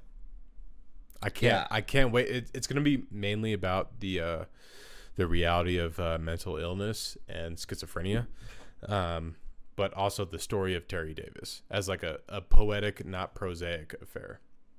So I can't wait to do that video. He was he was obviously schizophrenic. And it's something funny too, because you have these obviously mentally ill people who get on the internet and they make sort of cult of personalities themselves. You have him, you have Chris Chan, you have Chris Chan is a great example. Yeah, and people feed into it, and people feed into it, and they and it only really makes it worse, because you get people who are pro delusion, right? Like, who are like, yeah, you're the best, like, Terry, you are making Temple OS, like, we believe in you and everything like that. And then you get the people that absolutely hate them, and really neither of those are healthy for that Right. person. You got the enablers and the anti-enablers at that point. Yeah, exactly. Yeah. The enablers and the haters, and that's a domain that is not healthy at all, because what the man is experiencing is far above the enablers and the anti-enablers. Like, it's a whole nother domain that they could be aware of, but it's not what they think they're playing into. It's like poking the bear for entertainment reasons, and that's sad. Yeah, and it was exactly. Sad. It was really sad. And both sides do it, really. Yeah. The enablers and the haters, they're trying to essentially attain the same goal of getting an entertaining reaction out of the person, and people do that. People still do that with Chris Chan. And I remember I was listening in on a Discord call to the Create Unknowns podcast with Chris Chan. And was that a real thing? Can you link me a fucking link yeah, to that? Yeah. It's I didn't up there. I didn't know about Chris Chan until I started a Discord and everyone told me about him, and I was like, this is really autistic. I kind of like it. I might have to do a video on it. Yeah, so there's a guy actually that makes has a whole series on Chris Chan, like I don't know, it's on part 40 something, I think, at this point. Jesus. But the thing is that I ended up having to duck out early on that, like, listening in, because I'm a patron for the Create Unknown, so I listen in on their Discord when they're talking to the guests. I ducked out early, honestly, just because. Was it Jano Samuel 2.0? Yeah, Jano Sam. Yeah, he is. Oh, I guess he's on part 52 now. Christian, let me see TCU. I'm gonna look up the Create. Yeah, Christine Weston Chandler and Sonny Chu, because what Chris Chan believes is that inside the body of Chris Chan, or Christine Chan, or whatever you want to say, is not actually Christine, but it's actually Sonny Chu, and that the body will turn into Sonny Chu. So the body is going to shrink to 3.5 feet tall. Bro, this is so out of my depth. I don't even know what the fuck. Yeah. And so what Chris Chan was saying is that OCs, like OCs like Sonny Chu, and like OCs that people come up with, I guess, exist in real life, and only people like Chris Chan can see them, and the rest of us just can't see them walking around us. And I was listening to this in the VC. I had to leave. It was honestly too depressing for me. I was like, this is a person who. This is mental illness, and a narrative created out of it in order for us to be entertained. That's what I got out of it. Yeah. Yeah, exactly. And it just sort of it really depressed me.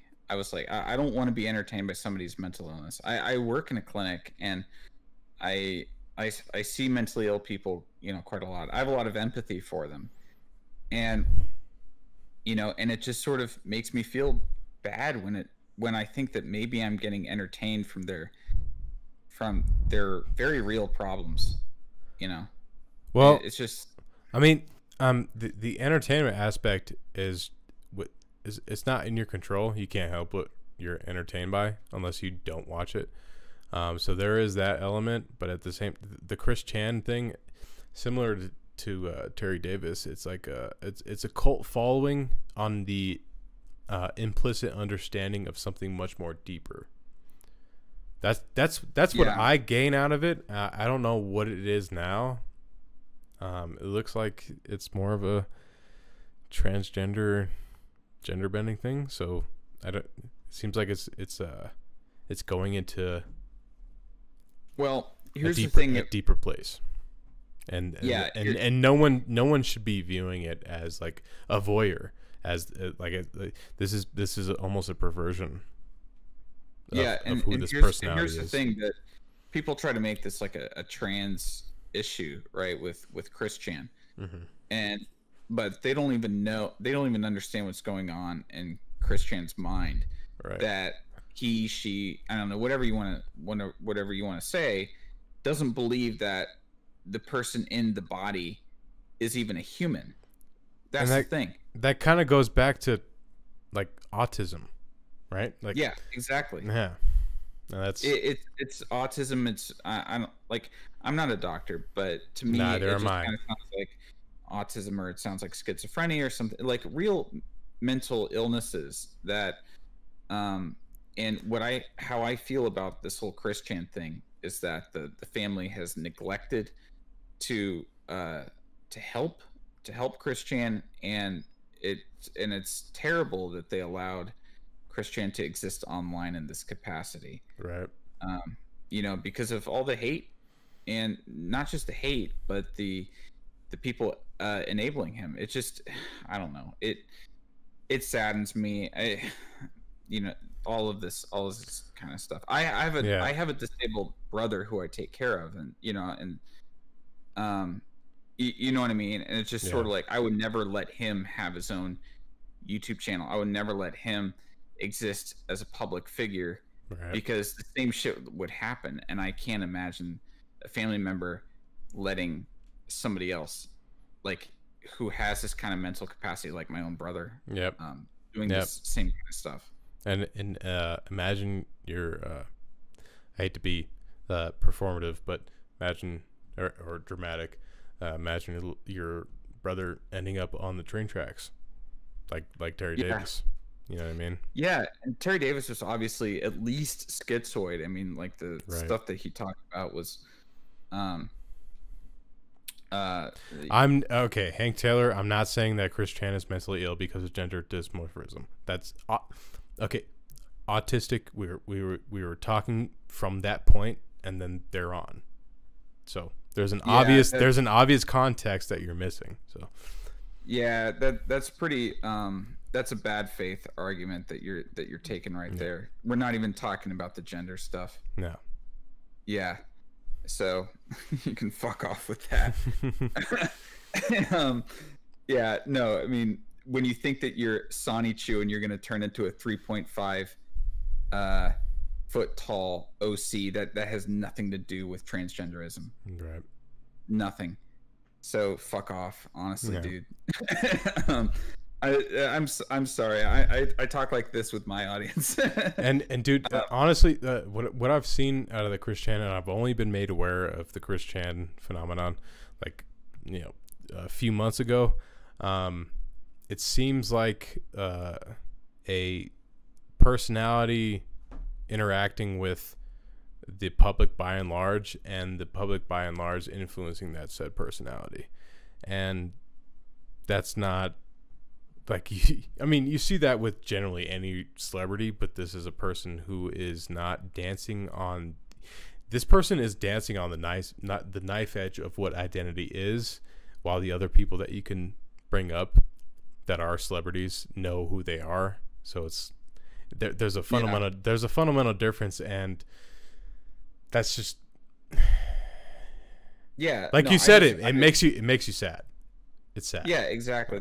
I mean, the end result is I just wish that the people around these individuals like Terry Davis and like Chris Chan just looked out for their own family members better. Right. No, we're not doing armchair psychology, fucking midwit.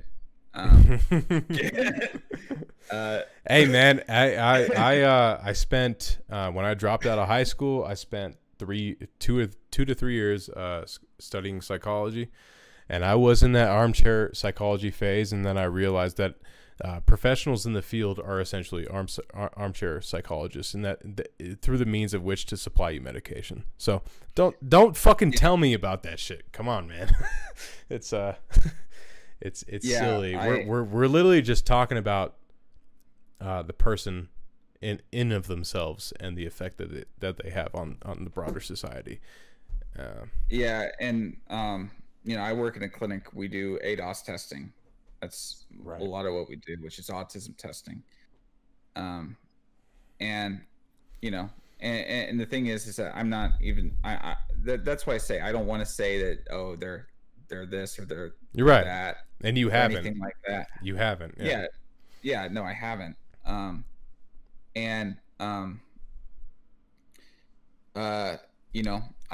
haven't said that they have any of this, but it's pretty obvious that they're not like you, or they're not like me.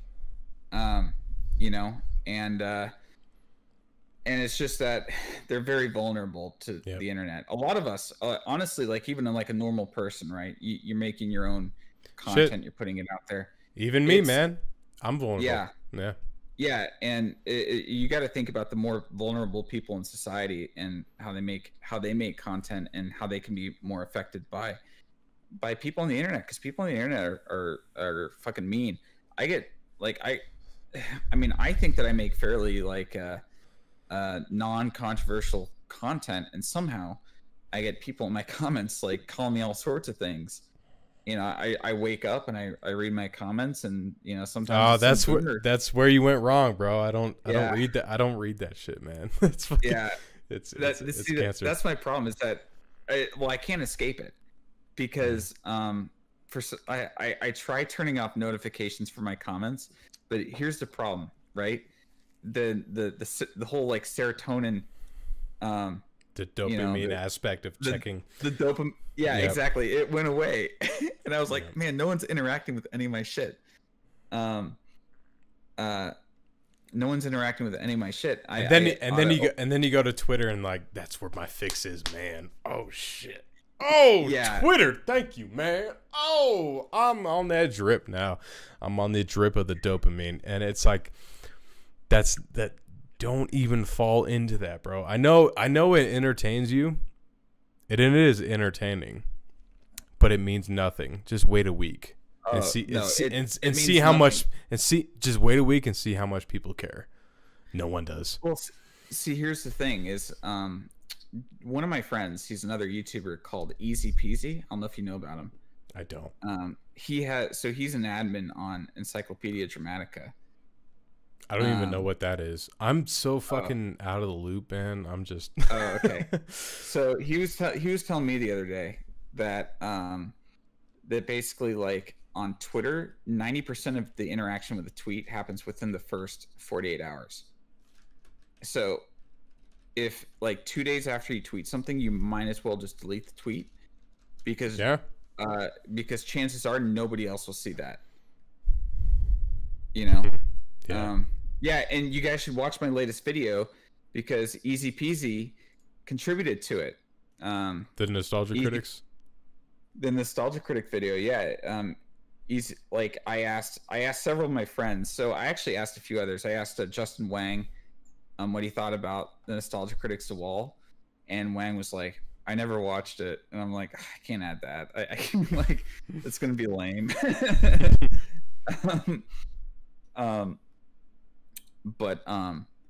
Yeah, Easy Peasy was in it, and so did Toad McKinley. Toad McKinley also makes good content. Dude, the whole Corey Taylor thing of this video just fucking breaks my brain a little bit. Okay, so this is what I don't understand, right? He gets oh, do you love I love that the Breaking Bad gas from Ozymandias, that episode. I don't know if you there we go the big brained Doug Walker right there. But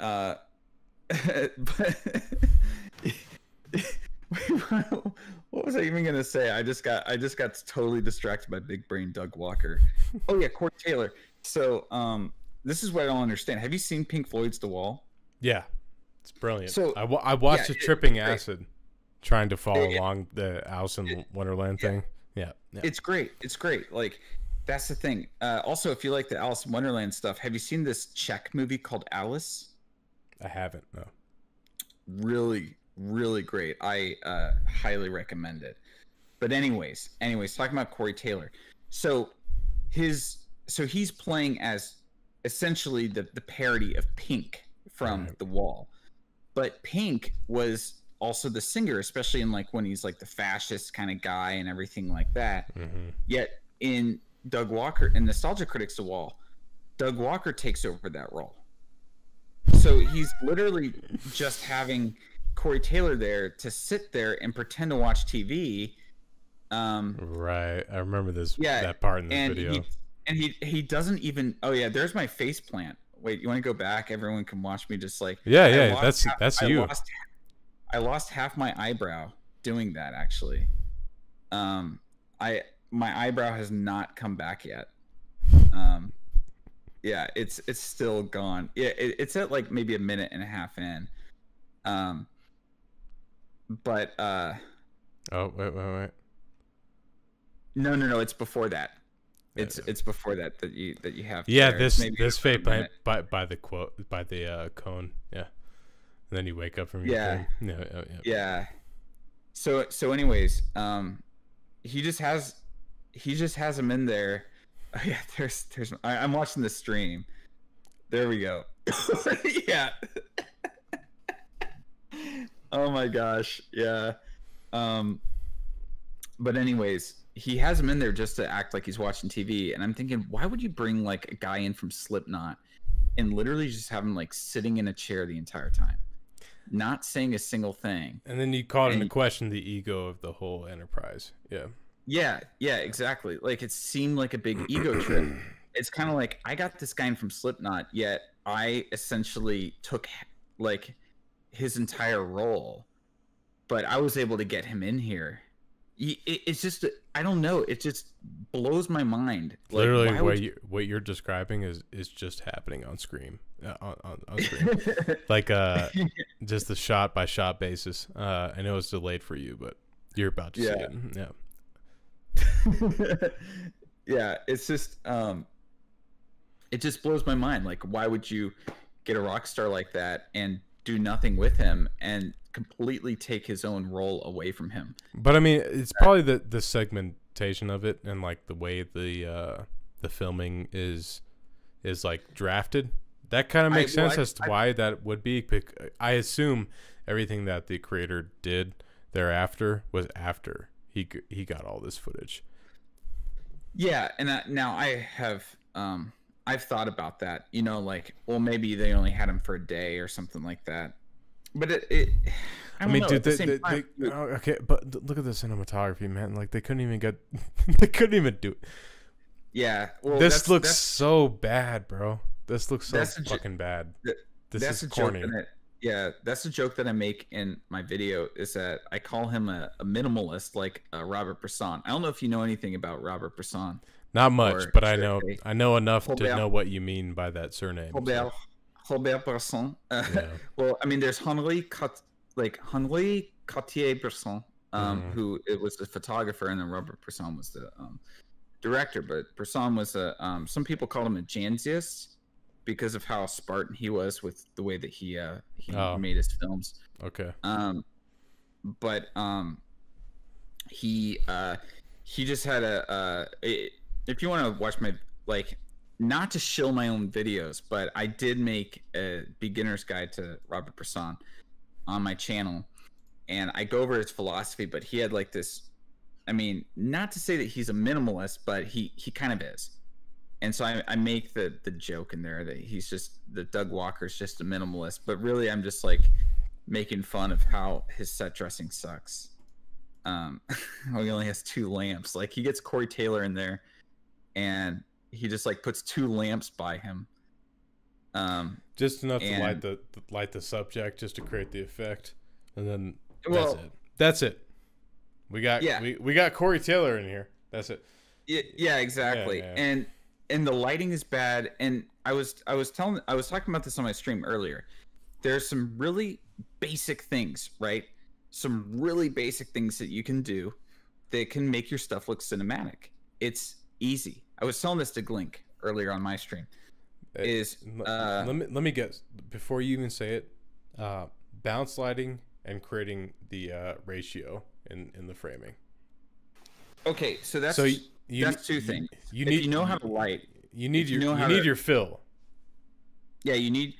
Well, I would say you need your key. Sometimes you don't necessarily need a fill all the time, but you definitely need a key. Right. Like there are some films that they don't really use a lot of fill. Like Being John Malkovich was actually a movie where the cinematographer didn't use a lot of fill light, but and it lent to the narrative structure of the film itself. Yeah, exactly. Yeah, exactly. But you definitely need a key, and you need to have the lights angled so that people look good. Like that's also a big thing. But something that you can do that doesn't even have anything to do with the lights, that has only what to do with your camera and costs $0.00 is controlling your shutter speed and controlling your aperture. You want it to look cinematic, have a shallower depth of field. Have a depth of field that looks more cinematic. F2.8, F3.5. Mm-hmm. That's usually what I shoot at. Yep. And then also make sure that your shutter speed is twice your frame rate and not more. Doug Walker, his movements seem so jittery. They seem so, I don't know. They seem so weird, and it's because his shutter speed is way too high. It's picking up too much motion. The motion doesn't look natural for video. And so if you're shooting at 24 frames per second, keep it at 1/48 or 1/50. If you're shooting at 30, which I think he shoots at 30, or the digital equivalent is like 29. I mean, that's documentarian style of like the early 2000s. Yeah. And like keep it at 1/60 at that point. Yeah. Make the motion seem, because here's the thing, how you see motion in video is not the same as how you see motion in real life. And we are essentially programmed in a way by all the media that we've consumed over our lifetimes to think of motion, to think of audio, to think of things like that as being normal when we see it on television or we see it in a cinema. Right. And it's different than what we see in real life. But if you want it to feel cinematic, you need it to be, you need it to sort of fit in with what everyone knows from everything else that they've seen. Those are two very simple things. Doesn't cost a thing, doesn't take any time. Right. Make some bokeh. Don't have you have everything in focus, and because that makes it look like video. Yep. And make sure that the motion looks natural on video. Someone asked me, have you watched Salo? I love Salo. Yeah, we were going to talk about that in this stream. Yeah. So I'm a huge fan of Salo. Yeah. I'm a big fan of Pasolini. It was John Waters' favorite movie, right? Yeah. Yeah. which is fun. Dude, Salo explores so many different topics just in the sheer exploitation and brutality of it. Yeah. I mean, Marquez de Sade was foundational to the point where he had to be in prison because of his writings.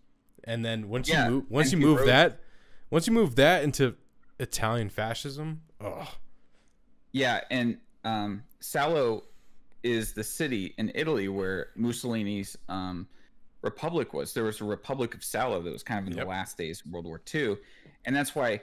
But here's the thing about Salo, or 120 Days of Sodom, because Marquis de Sade's book is called The 120 Days of Sodom. He wrote that while imprisoned in the Bastille. Right.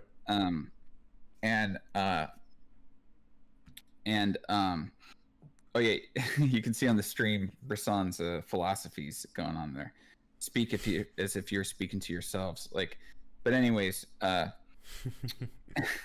yeah, Bresson was crazy, but I love him. He's my favorite. Probably my favorite director. But anyways, so there was the obvious like fascist stuff. Like the four different people were the Duke, the Bishop, the President, and I forget what the fourth guy was. But the interesting thing that Salo does that has made it more relevant today than I think that it was in 1975 is it sort of ditches the fascist imagery pretty early on in the film, because Pasolini wasn't interested in it being this like basically making a political statement. And this is how I feel about like political statements in film, is that politics is kind of like scratching the surface level of like the real issues. If you're going to make a piece of art and you're going to make it about politics, it's like you're sort of like commenting on the symptom of something rather than commenting on the actual disease. Right, but you know, well, not even the disease. Salo was the aesthetic of fascism. No, but what I'm saying is that Salo goes a lot deeper than just the politics of it. It uses, so it starts off as like this anti-fascist sort of thing, right? And it goes into this like it goes deeper into the human condition, talking about talking about ritual, you know, talking about the structure of religions, talking about the nature of power, the nature of people under power, because it changes the people. Some of the people end up defying it. Some of the people. Why did they offer up their daughters to that extreme affair? There's an important message into why they would offer their own kinship to the ritual aspect, and that is even more profound in Salo than anywhere else. I think it's really it's disgusting, it's disturbing, but then I mean, what the director himself, the coprophilic fascination in the whole film kind of lends towards what the aesthetic of the dirt star is, right? What the asshole is, and then kind of like where fascism comes from the end and not the means, like or not the beginning.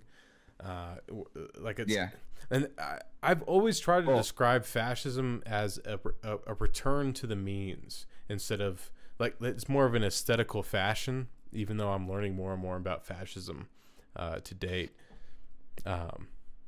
Well, and I also have another theory about the whole like coprophilic sort of aspect of it, right? Yeah. That it sort of remember how earlier we were talking about like the atomization of the individual? Yep. Everyone has an asshole. Everyone has an asshole, basically, you know. And there's that scene in Salo where they have everyone naked with their asses up, so that and they don't know if they're men or women, and they're inspecting all of their assholes to basically find the best ass, and they're gonna kill the person with the best ass. I was gonna find an image of it but it's not gonna be good for sure. Yeah, no, you'll get kicked off of YouTube. Yeah. Actually, that's kind of nice, like for making my video, because a lot of times I'm like, oh, gosh, like what from this film can I actually use like to represent what I'm talking about? And with Salo, it's like, I got about 10 minutes of this 2-hour film. Yep. That I can pretty much. Just when they're standing on the staircase, just talking. That's all you can do. Yeah, exactly. That's all. So, actually, you know what I'm gonna do is for all the scenes talking about the shit eating, I'm gonna do like a parody of Binging with Babish where I'm like making it, I'm like cooking it. Don't do that. Oh my god. Don't do that, bro. Hey man, to interject though, there is an Italian on my server, and he's red pilled me on like Italian fascism in the history of it, and it made sense a lot, like cohering with my idea of what Italian fascism was, in reference to Salo, because I always thought it was, you know, a means of power, but what is fascism, right? It's the fash, it's the bundle, it's the bundle. You're stronger as a group than by yourselves. Exactly. Yeah, the bundle of sticks. I mean, there's another word for it, but I won't say that. I don't like it. it's fagot. It's fagot. But going back to the coprophilic part of Salo is how they have all of their asses sticking up. They're sort of looking at all of them, is because it's an atomization of the individual. And it's really just like none of these in this kind of state, right? In this kind of state of politic, right? These people really don't have any identity, right? And what you're seeing is the selective factor as to which they can pick from the pool, right? Yeah. So it's like we can make an example of the things that we're enacting or thinking about with a few different individuals. So you just pick them from the pool. So and that belies like the contradiction of fascism to begin with, because a totally totalitarian state does not necessitate the individual, because everyone believes in it, because it frees the individual to enact in the system as they are, because everything is taken care of. That is not like that's a complete contradiction. Well, here's a big idea that's in Salo, right? And it's a big idea that Pasolini had. Now, you got to understand what Pasolini was coming off of when he made Salo. He had just made the Trilogy of Life, which USPS needs to deliver to me, because I ordered the Blu-ray of the Trilogy of Life, and it was supposed to come yesterday, and I was going to have a big day today of watching Arabian Nights, Decameron, and Canterbury Tales, and all 3 NC-17 movies. But because Pasolini was just crazy like that, I guess. But he was coming off of the Trilogy of Life, and he was pretty much like Return to Monkey. I mean, that's kind of Pasolini's ideology. Like, it's funny, he branded himself a Marxist, but if you read his writings, he wasn't necessarily in line with a lot of the Marxists at the time, and nowadays might even be seen as right wing on some things. Like, so in the 1968 student riot, he was. I mean, Return to Monkey in today's sense, and back then, but it was more like a return to radical individualism, and to you got to understand where Pasolini grew up. Right, he grew up in this town that was like basically isolated from the rest of Italy. That was like the super traditional, like super sort of like the old way of living kind of Italian town. And Sicily. Okay. he moved out. So he was a professor there, and he basically was he left it because there was some kind of scandal between him and a student, like, because he was gay, right? Yeah. That's gonna happen. So he left there. He went to Rome, and he was really distraught at the modern Italy. He was really distraught at the modern Europe, that he felt like a lot of the culture had been completely lost to what he called the new fascism, which is what we would call globalism. Right. He was born in Bologna, but he moved to a different town. He lived in a small town. I can't remember the name right now. But anyways, so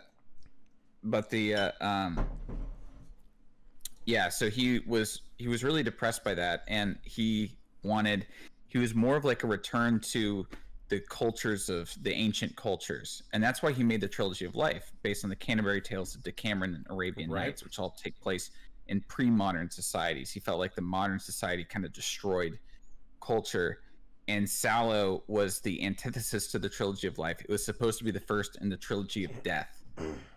And so which almost like a teleological affair, like it's the end, and the end necessarily ended at the anus, which kind of makes it kind of makes like aesthetical sense there.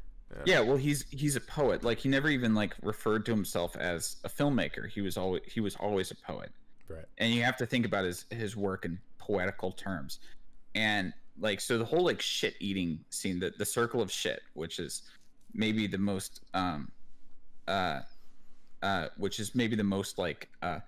disgusting part of the whole film, that is really talking about global culture.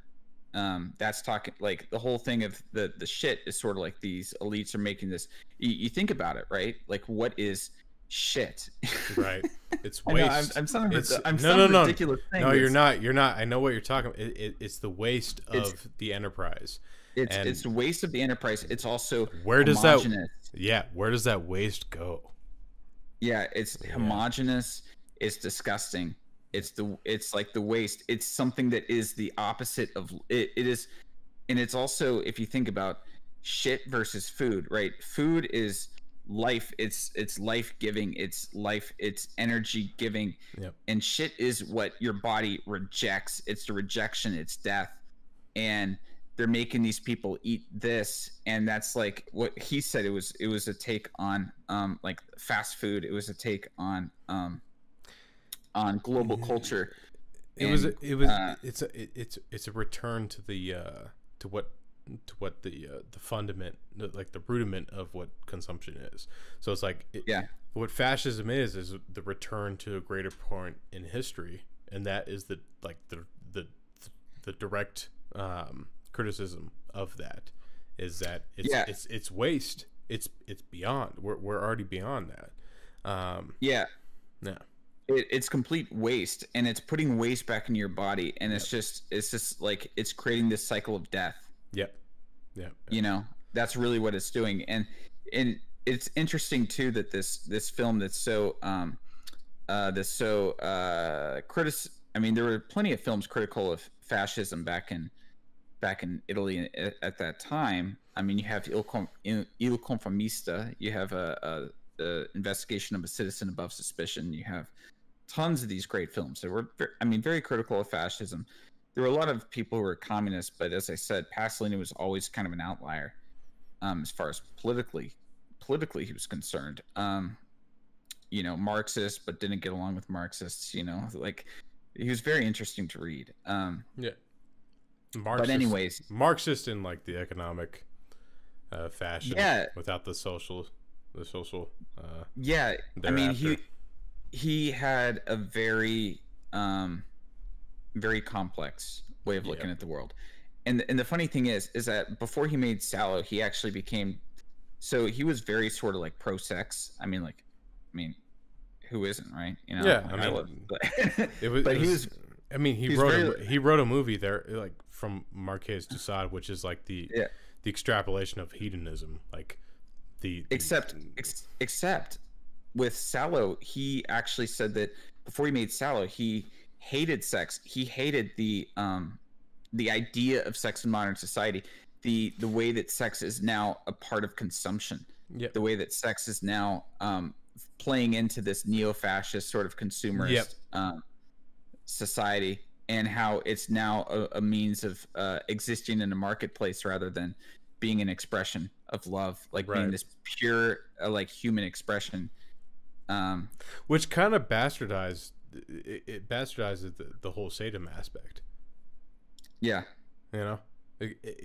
kind of does, and it doesn't dismiss it, but it says this is the thing, this is the criticism of it, almost like this is the thing that's going against it in so many words. And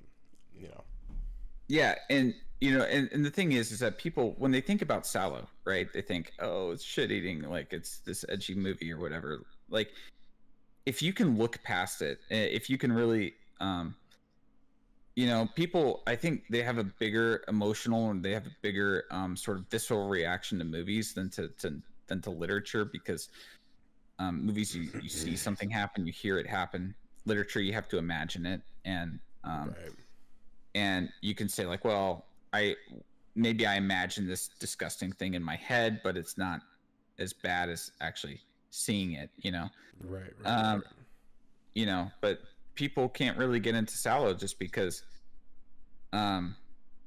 it's too visceral, man. It's very visceral. You have to sort of like, you have to be able to like get past it.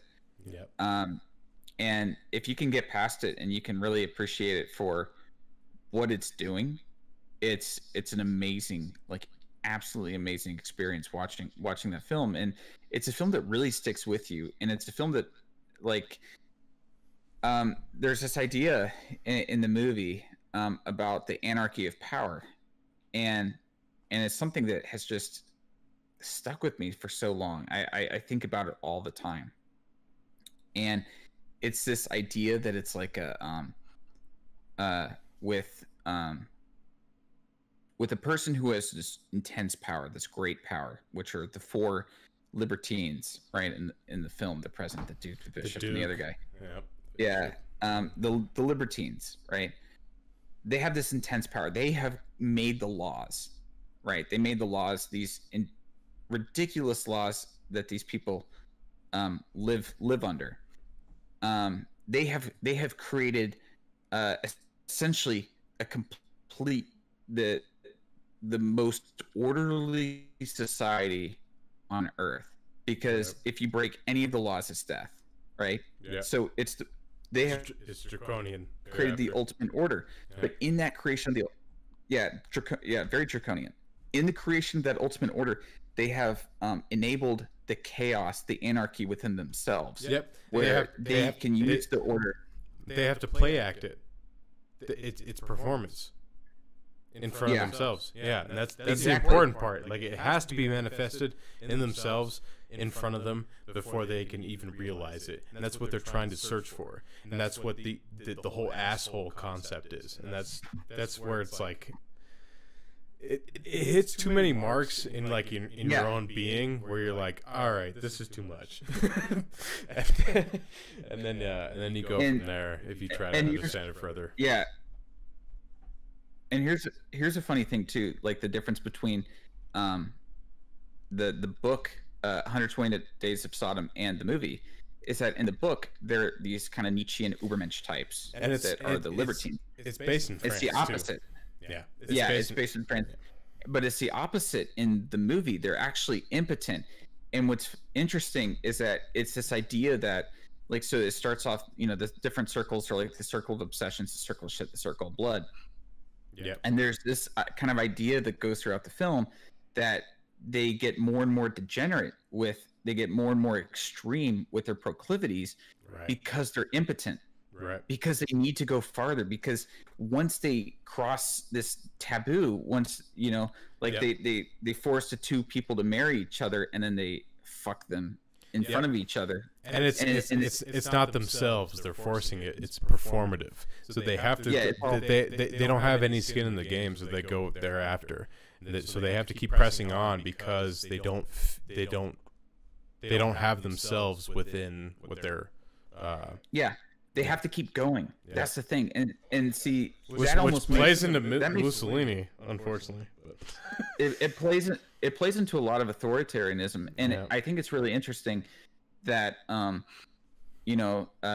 this really scathing, probably the most scathing critique of fascism should come out of Italy, considering that fascism, a lot of modern fascism, is sort of definitely inspired by Roman Empire sort of Roman Empire sort of ways of at least aesthetical, like aesthetically, at least. And I'm trying to learn more about fascism as like a concept, but I've always explained it away in the aesthetic form, like it's a return to the norm, or it's a return to great. I mean, dismissing. It's a lot more of a nuanced of a political. Yeah, of course it is, because it is essentially a unionization of trade alliances and creating a state thereafter, which is I mean, because then there, it might even be easy to mix it up in some cases with something like syndicalism. Right. Exactly. Because that's what the bundle is, right? Yeah, exactly. And and Liam says, Leo M says, half my family support fascism and Mussolini, the other half were communists. Yeah, that was an interesting thing when I was in Italy. Right. So I went to a small town right outside of Salerno called Cavoli Terreni, and I talked to a lot of people there, and they were telling me that a lot of southern Italy is fairly kind of communist, and a lot of the northern Italy is quite the opposite. And there's this big split.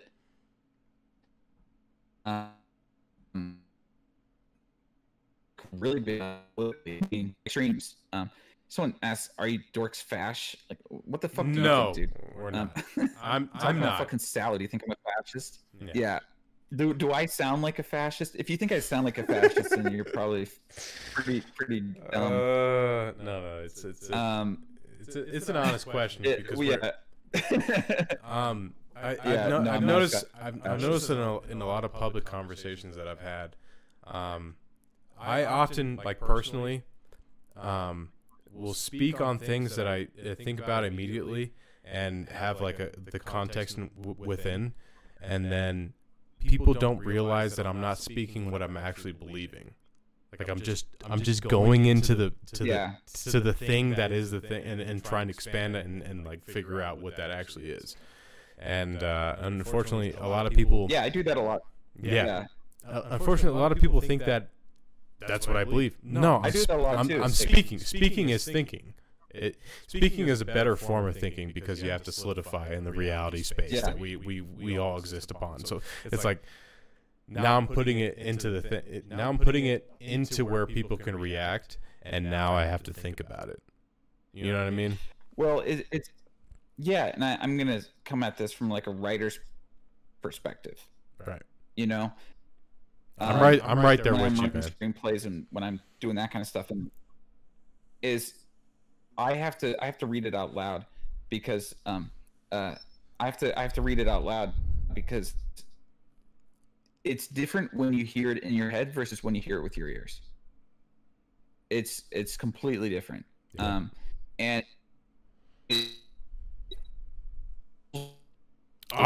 ears, you really sort of, you can hear it yourself because I don't even know what it is. It can be the same words and it can make sense in your head. You say it out loud and you think to yourself, that doesn't make any sense whatsoever. Like, why would I even think that? You know, or no one would talk like this. You know, when I'm talking about like dialogue and screenplay, or you say it and it means something other than what you're actually saying. That's another like profound thing. Like I make the joke, all words are made up, but like at the same time, we all agree upon certain instances of the words that we speak. Yet when actually spoken in a given context of the conversation, it could mean something that you haven't even thought of until you speak it. You know what I mean? Like that's a powerful moment right there. Yeah. Well, I mean, words are just. I mean, not to get too like, yo, dude, like, yo, bro, dude, man, oh shit. I mean, I was a theology and philosophy major. Mm-hmm. I've read some I've read some of the stuff, but like Baudrillard and Chomsky and stuff like that. And really, I'm with it. I love Baudrillard. You know, and the thing about like Baudrillard and simulacra, a lot of people don't quite understand simulation theory, and the idea that you can live in a simulation is not just like it's not like the Matrix. It's sort of just like you've created a sort of like a new reality based off of pop culture, based off of media, based off of these things. And he had these great. What is a facsimile? What is a facsimile other than a copy of, and then a copy of from there? That's how I viewed the simulacrum. Dude, I love Baudrillard. It's just Well, he had his great essays about the Gulf War, like the Gulf War never happened. Those were fucking great, bro. They were wartime as a meaning of like perception. Is just so fucking fascinating, man. That's how I viewed like a lot of like today, like Baudrillard. He wrote America, and I fucking love that book, dude. It's just great. Yeah, I read. But if you get into like sort of his way of thinking, which people put him as like a postmodern thinker, but I don't think He's not. Yeah. He's postmodern because a lot of what he's commenting on. Exactly. A lot of what he's commenting on is the effects of a postmodern society. Right.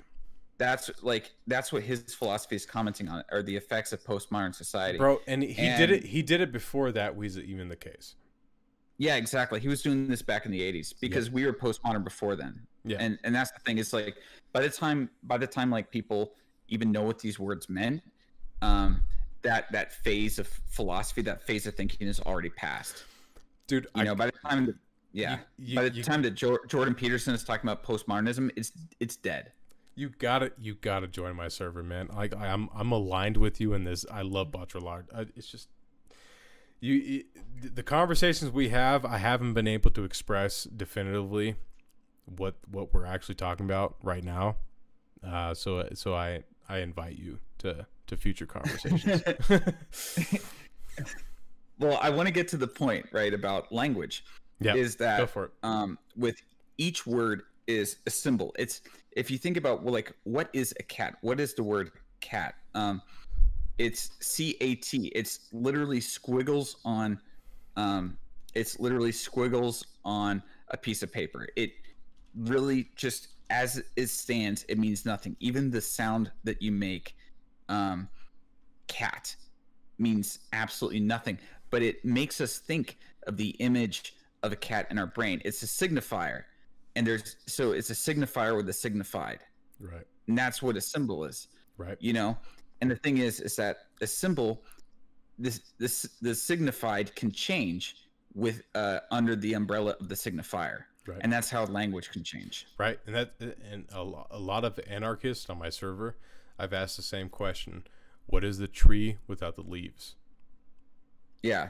Now, some people are, the other guy was telling me that, you have some fascist dog whistles. I identify more with anarchists than I do with anybody else. So fuck off. Yeah. Yeah. Honestly. No, we're not in the identitarian space. We're more in like. I'm left, right, center, whatever, just depending upon whatever the issue is. Right. It's just different. Everything you have to take individually. If you conform to one ideology, you're brainlet. Yeah.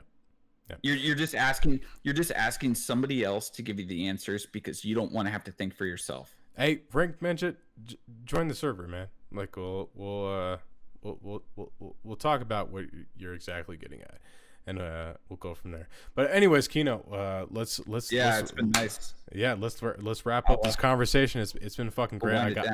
I got a little bit too drunk, but it's been fun, man.